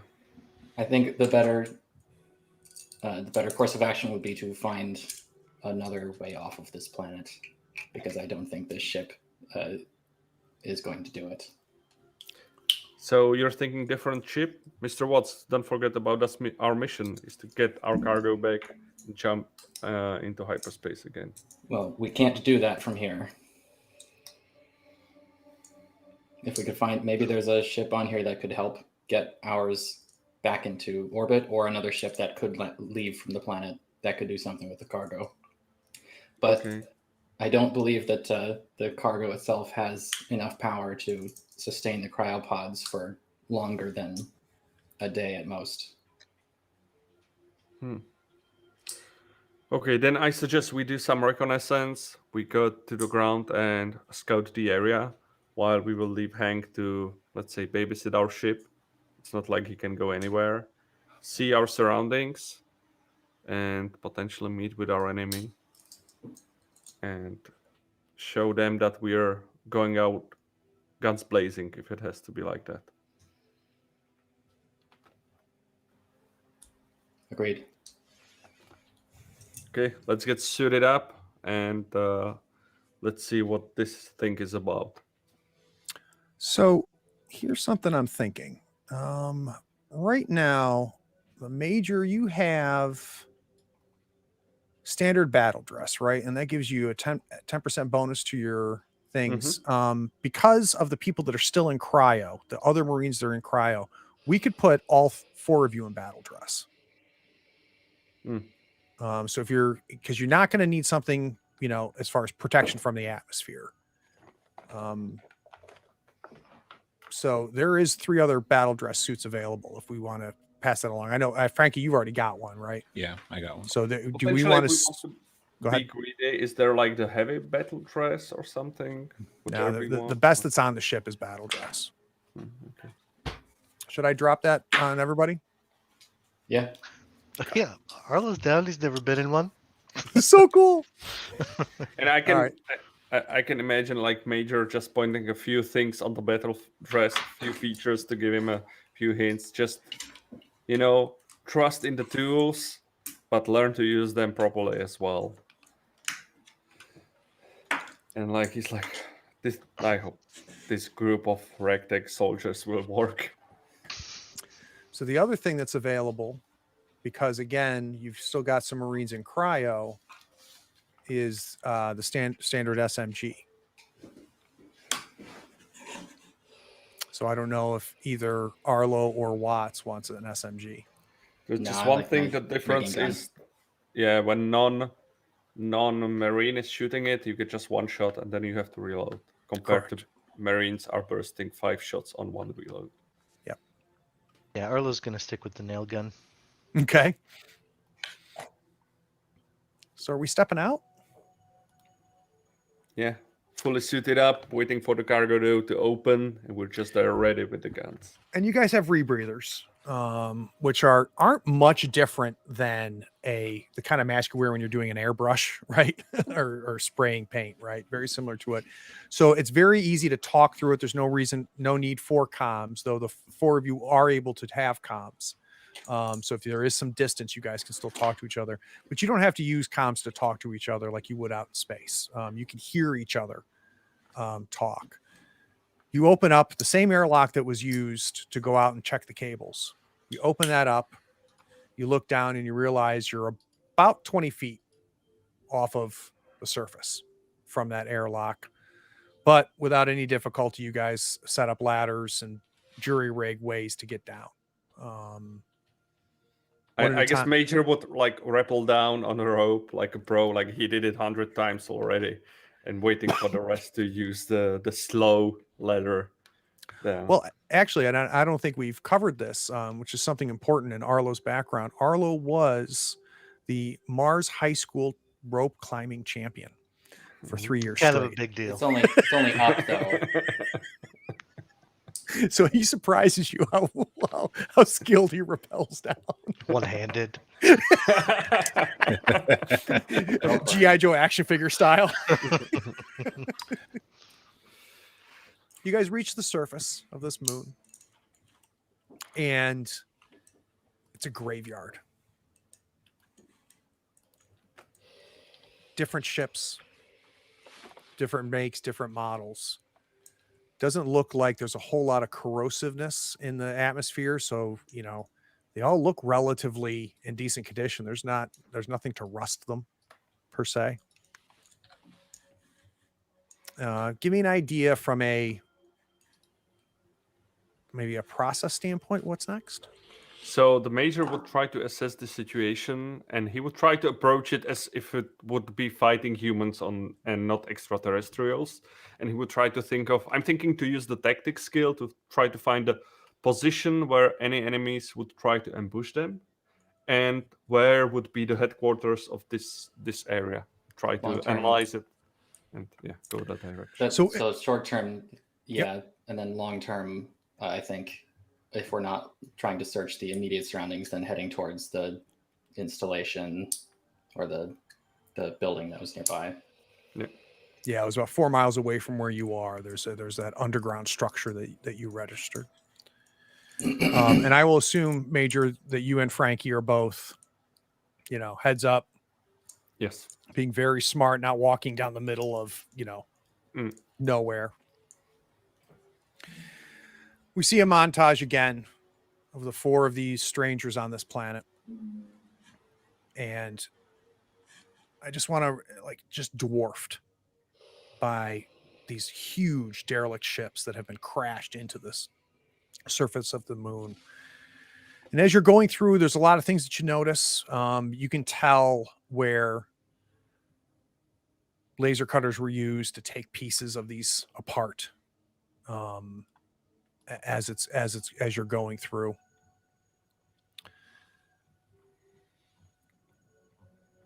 Maybe after about an hour and a half, and you're not moving very fast, you're moving cautiously. But maybe after an hour and a half, you hear a voice. You can tell, Major and Frankie, you can tell it's ahead of you, though you can't see it. I'm going to step out. I am not a threat. Don't shoot. Major will be for sure even more closer downsides through the gun and shouting out, "Identify yourself." I am calm. Model 77423. Oh, these guys. Which is maybe 2 models below you, Watts. I'm unarmed. And I have an offer. Is he approaching us, or we just hear You his can't voice? see him. You can just tell he's ahead of you, and there's several places where somebody could be, right? That could be within auditory distance, but not visual. Okay. There's all kinds Major- of corners and things that, whatever this voice is could be hiding. Okay, let's hear what your offer is, and Major will immediately point out to, I guess, Frankie to start going around and trying to get flank to wherever he might be. Basically, just point it out and trying to distract him. Okay, what is your offer? You won't shoot. If you will not shoot, we will not shoot as well. But we will not put our guns away. We are unarmed. Frankie hears "we" and stops and separates from Major and tries to flank a little bit just to get a little bit of distance and get another viewpoint. So what steps out about, I don't know, 200 meters ahead? What steps out is not what you expected to see. So when this thing who calls himself Calm identified himself as an android model, you expected an android. And what steps out is a very large man. And that takes you back. Obviously, guns ready. Everybody's prepped. He's not within any type of threatening distance from you. You look a little closer, and you realize the man has no arms. Huge, broad shoulders. Has to be almost 6.5, 7 feet tall. No arms. Strapped to its chest is the torso of an android. And it's got its arms up. It has no hips, no legs.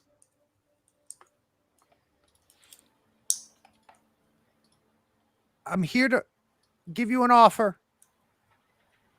Okay, let's hear it from where you stand. I will point at him. What's your offer then? You could become part of the community. We'll keep you safe. We'll keep you fed. In return for your ship and a sacrifice. What are you talking about exactly? What community?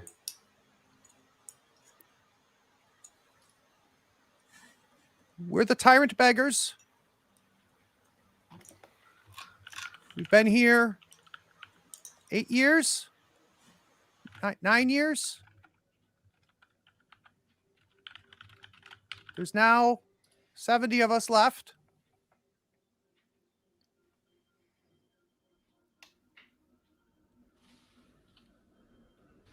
What about the sacrifice? What did you mean by that?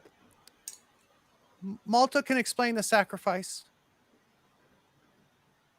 If you promise not to be of danger, I can take you to Malta. I'm not to explain the sacrifice. Who is this Malta you speak about? She leads and keeps us safe. And if we say no? You can remain here at your ship. We will not bother you, and we'll watch you die. Okay, that obviously won't work out. We need to get back to our cargo and just be on our way. We don't want any troubles. There's Didn't no give us on your much way here. of an option with exchanging the ship. Are you responsible for pulling us into the planet? Yes, we pull down ships. It's what keeps us alive. Can you pull us back? No. Very confused by that. Ah. I'm sure you know, jump drives don't work. Do you know why they don't work here? Is it your doing? No. Though some think it's the dead planet. Are you aware of an insect-like infestation, either here or on any of the orbiting ships? We've only come across people. Then you are in for a surprise when you try to scavenge that Alexis. Which incidentally hasn't landed yet. You can see it. It looks to be maybe an hour away. Well, you can explain that to Malta. And I will try to speak just over the comms so the comm doesn't hear me. Just to Yeah, to you the can crew. speak like at a regular voice. He wouldn't be able to hear Yeah, you. So yeah, yeah. you can privately talk. Yeah, we are like screaming at the top of our lungs Right. if he's 200 meters away. Exactly. So, Mr. Watts, I don't like this, but I don't see other options. What is your No. proposal? Best course of action would be to go along with them to gather more information about what the situation is and then come up with a plan afterwards. Mr. Arlo, I need your opinion as well, since You're part of this team as well. Sacrifice? Yeah, it might be 1 or 2 tomatoes, and that's what we will have to deal with. I've already sacrificed enough. I don't like any of this. So I guess he proceed- wasn't lying. He did say he was unarmed. Damn. Well, Damn. Burn. technically,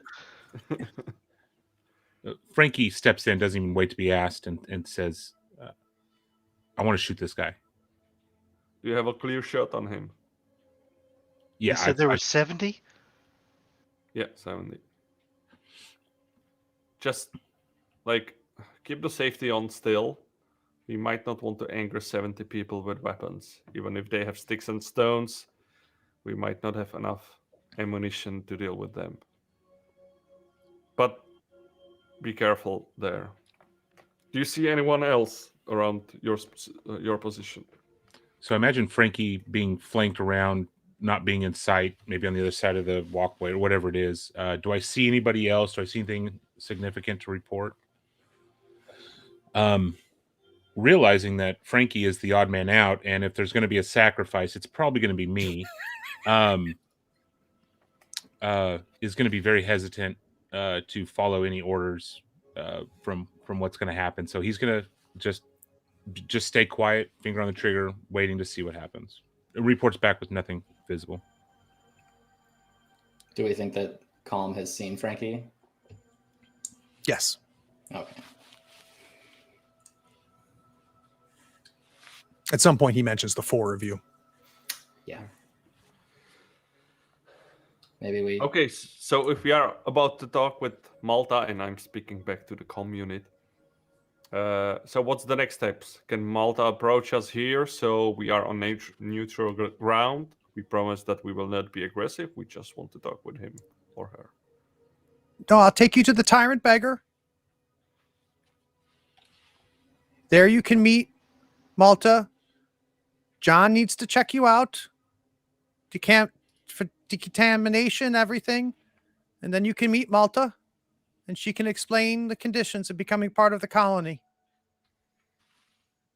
Just to everyone in the group. Tyrant beggar? We're going into a tyrant beggar? Yeah, I my imagine finger went it's, right back to the trigger. I imagine that is a self-appointed title. I've Yeah, never heard anyone of who any calls actual tyrant with themselves 70 followers.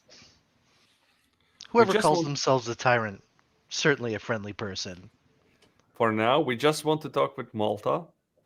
If we proceed with what you propose, what is there to assure our safety? That you will not kill us on the spot or make us your next sacrifice? Nothing. Like I said, this is voluntary. It's an offer. You can refuse it. We won't be relinquishing our weapons. We will not ask that. Okay, so I guess we can make a group decision. Let's proceed. We will keep our weapons. If anything goes sideways that we don't like, that we will move out of your hideout or out of your settlement, and we will go back to our ship. Do you agree with this? Yeah, can I put my hands down? Yeah, sure. Put your hands down. And He kind of waves you to walk towards him. and Major will start walking. With his guns down, not pointing on him Yeah. anymore. So with you leading, the 4 of you start walking closer to Calm. And as you're getting closer, you're getting kind of a better look at this entire situation. And you can see that there's like a harness that's holding Calm to the almost like a baby Bjorn, like baby carrier, to the belly, to the front of this large man. I really hate this model. And you can tell that this man has no arms, because you can see that the sleeves of the jacket he's wearing are tied in a knot at the base of each of his shoulders. You can also see that it's blindfolded. It's got some sort of cloth rag blindfold over its eyes. It's a human, right? Oh, it's a person. Yeah, it's a Okay. dude. Most of one. And very poorly done, but there's 2 eyes painted on the blindfold. Arlos kind of starts putting 2 and 2 together with the guy on the ship with one arm and this guy and sacrifice. And he very quietly, so Watts just hears it, spells that out. Are they going to be cutting off her arm or arms? That's the direction that it appears to be headed in. Although I'm curious why an android would need to make a sacrifice as a non-biological entity. But Looks I guess like we'll they'll be find taking your legs. out. Well, the way- it seems to vary from person to person. So we'll see. Which limb do you like the least? I just look. They're all perfect. Yeah, they're wonderful. I'd like to hold on to them. Well, it sounds like, unless we're being lied to, that we'll have the option to decline once we hear the full offer.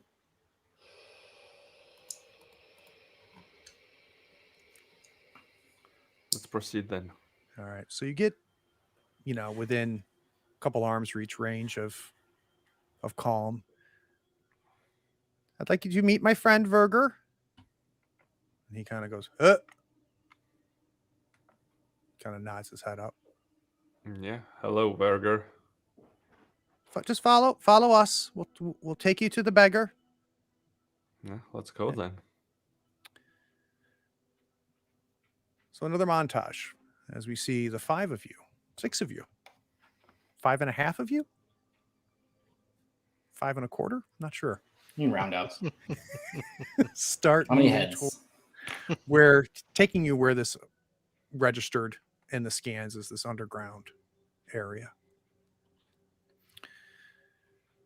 You come to what appears to be like a mound. And maybe the mound is maybe 4 meters tall, 10, 12 feet tall. And there's a large, obviously repurposed cargo hold door at the face of this. Is there any discussions we need to have with Carl in the, hour and a half it takes you to get there? No, it's hour and a half to get there. Okay. It's about 4 miles. Why did your away team disconnect our cargo before pulling us to the ground? You would think that you would want the supplies from a cargo ship.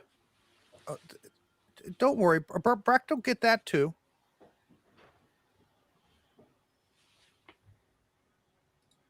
What do you need from our ship? It seems that you have a lot of junk here already.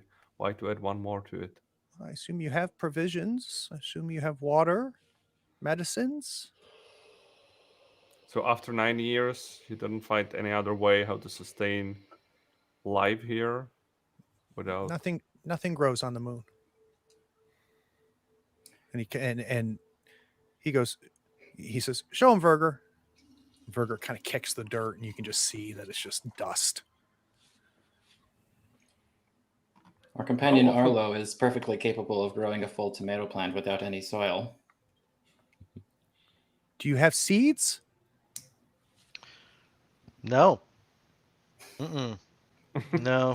Maybe we can find seeds. Yeah, that'd be great. I would mention this to Malta. How often do you get provisions from these ships? How often do you get a ship and just pull it to the moon? Brecht and his crew usually can bring 3 or 4 down a year, and that has sustained us, and many times, except for twice now over the last 8 years, they've all accepted the offer. So our numbers have grown. So there was no one who declined? Is that what I'm hearing? No, there was a few that 2 declined. times. Hmm. And where are they? They're dead. You're sure? Oh yeah, we watched. Did How you do you draw watch? ships to this location? We don't draw ships to the location. The ships are here. Look, if you see, we could live here forever. We were not here. Our ship was pulled to this location off of our path. Yet the screamers told us. Screamer sounds like something I want to know more about. Screamers. That's how we attach the cables.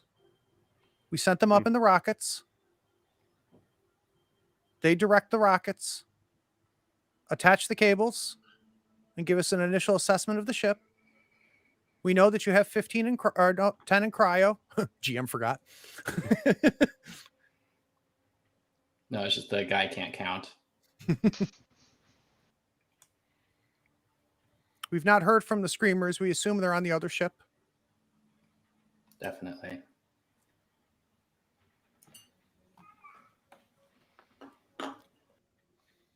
Do you know anything about the energy pulse that is happening in the area? It seems to be emanating from the other ship that you're just about to park here.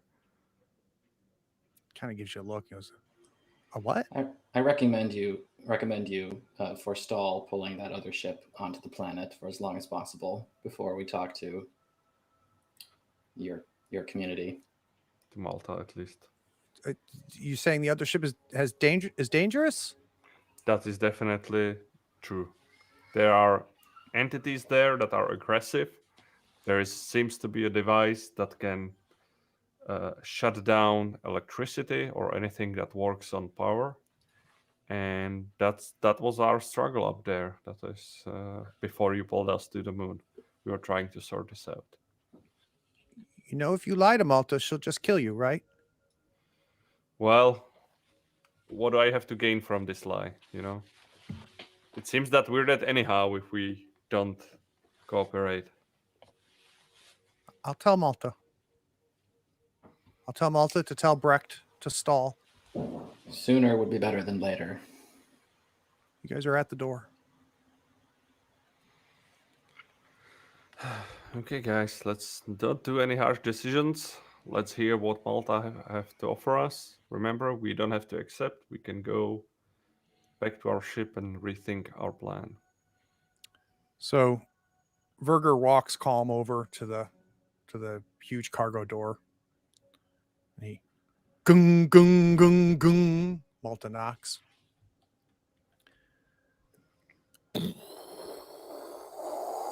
Opens maybe about 6 foot wide. You look inside. All metal interior. Waiting there in suits. So in complete total vac suits, there's 3 larger gentlemen. Calm says to him, they're from the first ship. They want to hear the offer. They all have guns. 2 of them have shotguns. 1 of them has an SMG. But they're not threatening with it or anything. They just have them. They're pointed down. And little Vox comes out from me and goes, okay, let's take you to Decon. What Decon? Oh, I forgot about that. We need to check you. So can you tell us what you will be doing to us before we accept this Decon? Get you naked, giving you a bath. John will check you out. You can keep your weapons. Okay. So Major will be the first one to go through the decontamination. So they direct you to a room that's right adjacent to where they are. So it's like literally an immediate hard left, and the door is open. And it's a good sized room. It's a good 15 foot by 15 foot room. It's got benches on it. Guy explains to you there's lockers.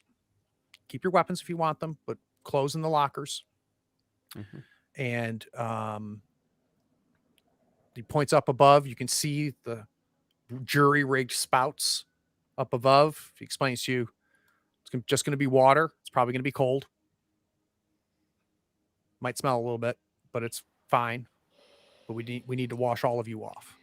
Curious you want to spend a precious resource like water in this way. Oh, we reuse it. Yeah, good luck with that. It's not really how cleaning works, but okay.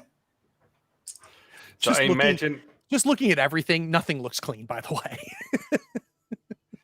I imagine Major butt naked with SMG standing in that room, waiting to be rinsed with water from the derelict sprinklers or whatever that is. And there's glass on all of these vac suits, so you can't see their faces, you can't see any of them, but you hear them talking. So we're gonna go into the decon. One at Yes. a time, so that the Yeah. others can remain armed. Well, they want all 4 of you in there. Why? Why couldn't we Do go one at a time? Do it. The whole. He explains that the process is going to take an hour. You have your weapons with you. If you want to go back Okay. to your ship, you can. All right. I thought that the weapons had to go in the locker. Nope. Okay, fine. Leads you in. Door closes. There's a window, and he kind of makes a gesture like. So you guys Yeah. strip down, keeping the guns. My clothes closed. are actually just painted on. You're wearing clothes. Damn. But you do have from the waist down a Ken doll physique, if you know what I mean. And holy cow, they really undersold the cold part of the water, because it sprays down, and it's forceful and it is cold. And it's just, you're like this, just like fire hosed from above you. And it is just like this. When everybody add 1 stress.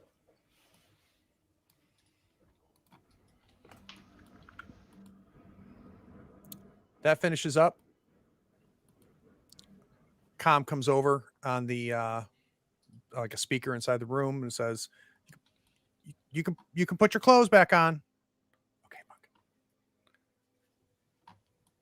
I'm going to be down in a second. I'm busy. You can put your clothes back on. For fuck's sake, this was a tough shower then.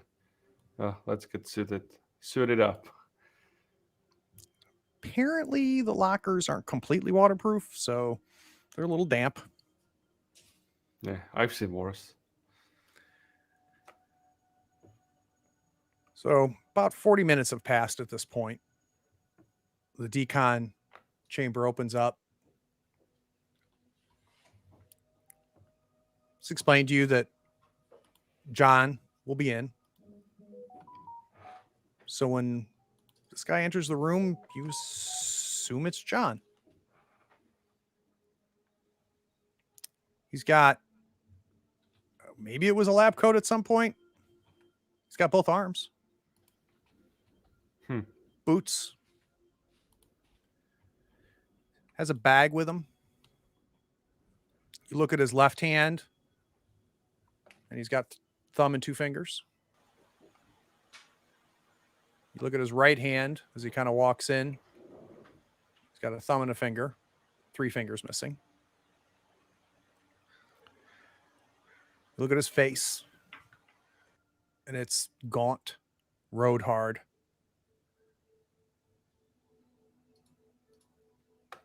Right ear's gone.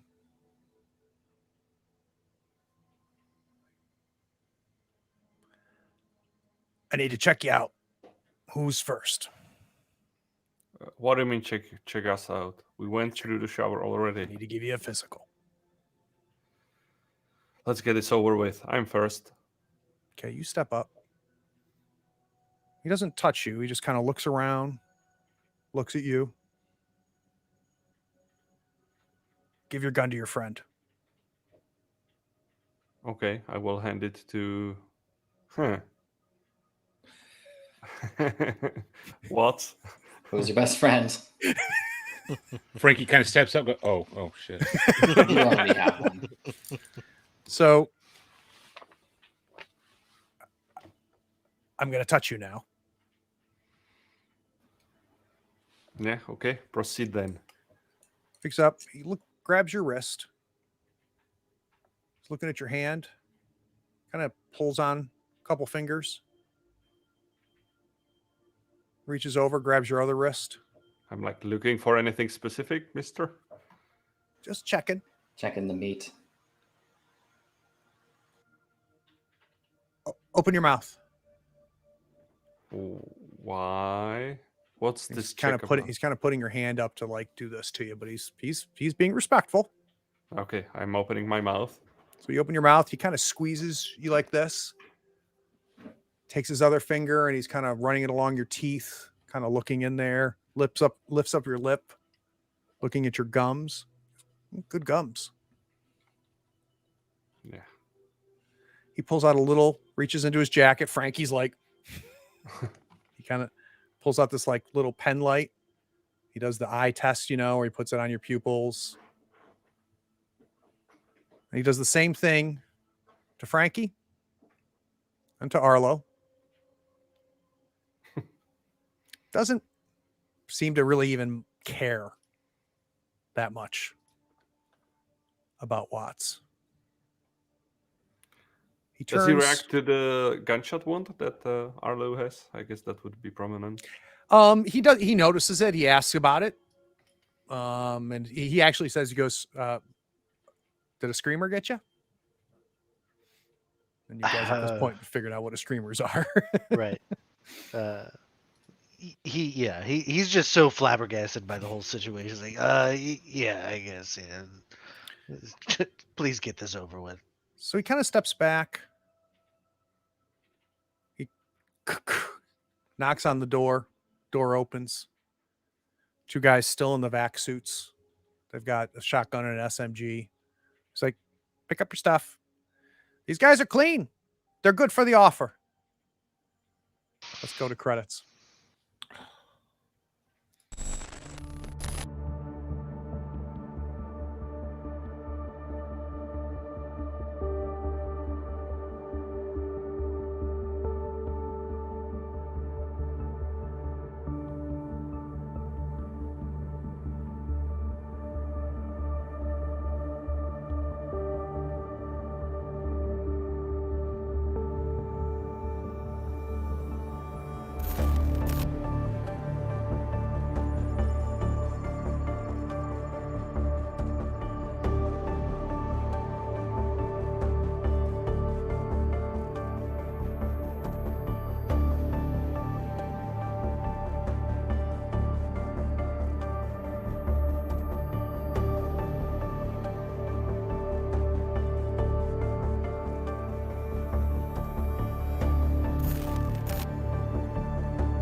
Right. Thanks for sticking around for the credits. We're going to keep this real short. First plugs, then I want to ask my question for each one of you real quick, though. This Tuesday at 8 p.m. Eastern, we're going to do our episode 2 of our D&D 5e game, The Streets of Avalon. Then Thursday, September 16th at 8 p.m., episode 3, and it will be the last episode, I'm sure, of our Deadlands run. If you're digging this, you'll dig the Deadlands. You can catch the first 2 episodes if you've missed them up on YouTube. We're having a ton of fun with that group. And we should be wrapping up our Deadlands one-shot here on Thursday. This coming Saturday, the 18th, we have got our Malifaux event. So far, we've revealed only that it's going to be live. And as the week progresses, if you follow us on Facebook and Twitter, you'll find out a little bit more about what that's going to be. And then finally, Tuesday, September 21st. So a week from this Tuesday is episode 5 of our Horror Fear Itself game. So good. So, Kyle, I am imagining where you are now is not where you thought you were going to be when the episode began. Well, to be fair, when the episode began, I thought I would not be starting any further past that. I thought, shotgun to the belly and, roll credits. So I'm just happy to be here. So not Arlo the character, but Kyle the player. What do you think's going on? Who knows? I mean, I'm just along for the ride, and that's as a player and as Arlo. I mean, yeah, let the chaos unfold. Let's keep going. All right. How about you, DZ? What are your thoughts and theories? Well, I'm glad that there were in fact floor vents in the bridge.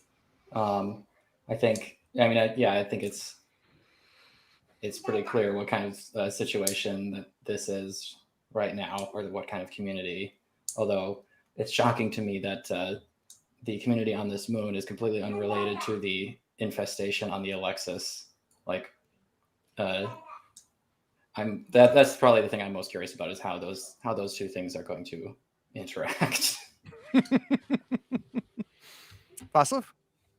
So, as Major, he's like glad to be back between humans. Of course, it's a little bit unsettling, but he knows how humans operate. He's used to them, so he might have a few ideas how they might be running the security on this operation. As a player, I'm glad I was able to drop down the stress to 0. Otherwise, I think it would be drum roll soon for my character. You'd be in And Brett territory.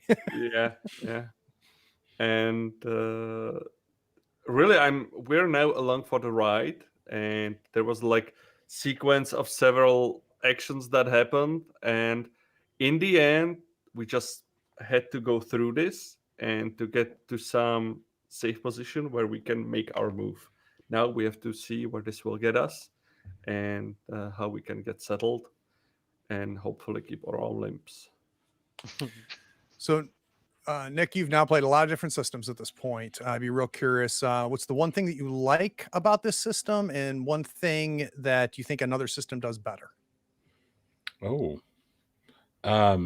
or that you miss? Maybe is another way to well, think of it. I like the simplicity of this system. It's not crunchy. It's not rules on top of rules. It's very loose but guided. And what's your intention? And let's roll some die and modify it based off that. And I really like that. And I think other systems could use a lot more of that, because some of the other systems, it's got 9 different editions of rules and different books that add different rules, and you never know where you go Yeah. when you start. And this is this little start from what they call them, a zine, Mhm. e-zine, and it's the document's 33 pages long or something like that, 40 pages long, and it's perfect. It's Yeah. And it's it pay lets what you us all want. in. Yeah, and it's I'm getting more enjoyment out of the cheaper role playing games than what I do elsewhere. So this is I like this system a lot. Yeah. Is there something is there a mechanic or anything that you've seen in another game that you thought would fit here, or is this kind of good as it does? It's its own thing. You know what? I'm not too sure. I'm curious to start leveling up the character. I thought I wasn't going to get a chance to, because my character died last game, but I'm excited to see how that works, and I may have more to say on that later. But Sure. I don't know. I'm just enjoying the ride so far. The way skills work are a little confusing with level ups, I think. Yeah, and we probably should need to look at it a little bit closer, as we kind of did on the fly. So it's possible we got that wrong. We'll correct it offline. I love how criticals are handled, though. Oh yeah, and how's that? Just the doubles when you're rolling if it's a double, it's a critical of whatever your result is. Right. I think that's really elegant. Yeah, I agree. I love that. And you see that in other games too. It's a beautiful simplicity. And you know, if you failed and doubled, then that's critical failure. If you passed and you doubled, it's critical success. I do like that as well. It leans in true OSR fashion, though, because of the way the stats are. It definitely leans to, it's easier to get a critical failure because it's easier to fail in this system. It's very rare to get a stat above 50, but that's a feature, not a bug of it. I'm digging it. A couple things real quick for those of you watching, if you're not familiar. One, just go pick it up. Give them $1, $2, $10, whatever it is. Just get the PDF. It's phenomenal. The print version is really, really nice. I recommend, this is what I'm basing this off of, is the Dead Planet, which is kind of the first set here. We've moved past the Alexis phase, which in theory you can run that strictly as a one-shot. And now we're tying into the second phase of the Dead Planet. I like the modular nature of it. the Alexis phase had 4 pages, and we got a ton of play out of Wow. those 4 pages. So the 2 borders, those are actually from the second one, and if you were running these individually, that wouldn't have happened until. Correct. Interesting. Okay. Yeah, that's which cool. I really love, right? So we could have made it strictly just the Alexis, aliens, you know, that's self-contained. It's a perfect one shot within this game. And then now we've got the moon, right? And there's actually 3 kind of sections of Dead Planet.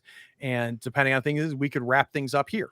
And if you were to survive here, there's a way to bookend it, and that's the end of things. Or, you know, we could say, let's keep going, and then we could tie it to what's kind of the third chapter. I don't know what you would want to call it, but I really like that modular nature. There's a ton of other community driven, both for sale as well as free. It's a really interestingly supported game. Last but not least, we're doing this at the mid-September of 21. They've announced, though they haven't said when, there's going to be the box set Kickstarter. So this is technically the beta version that we've been playing. It's been around for a couple of years now.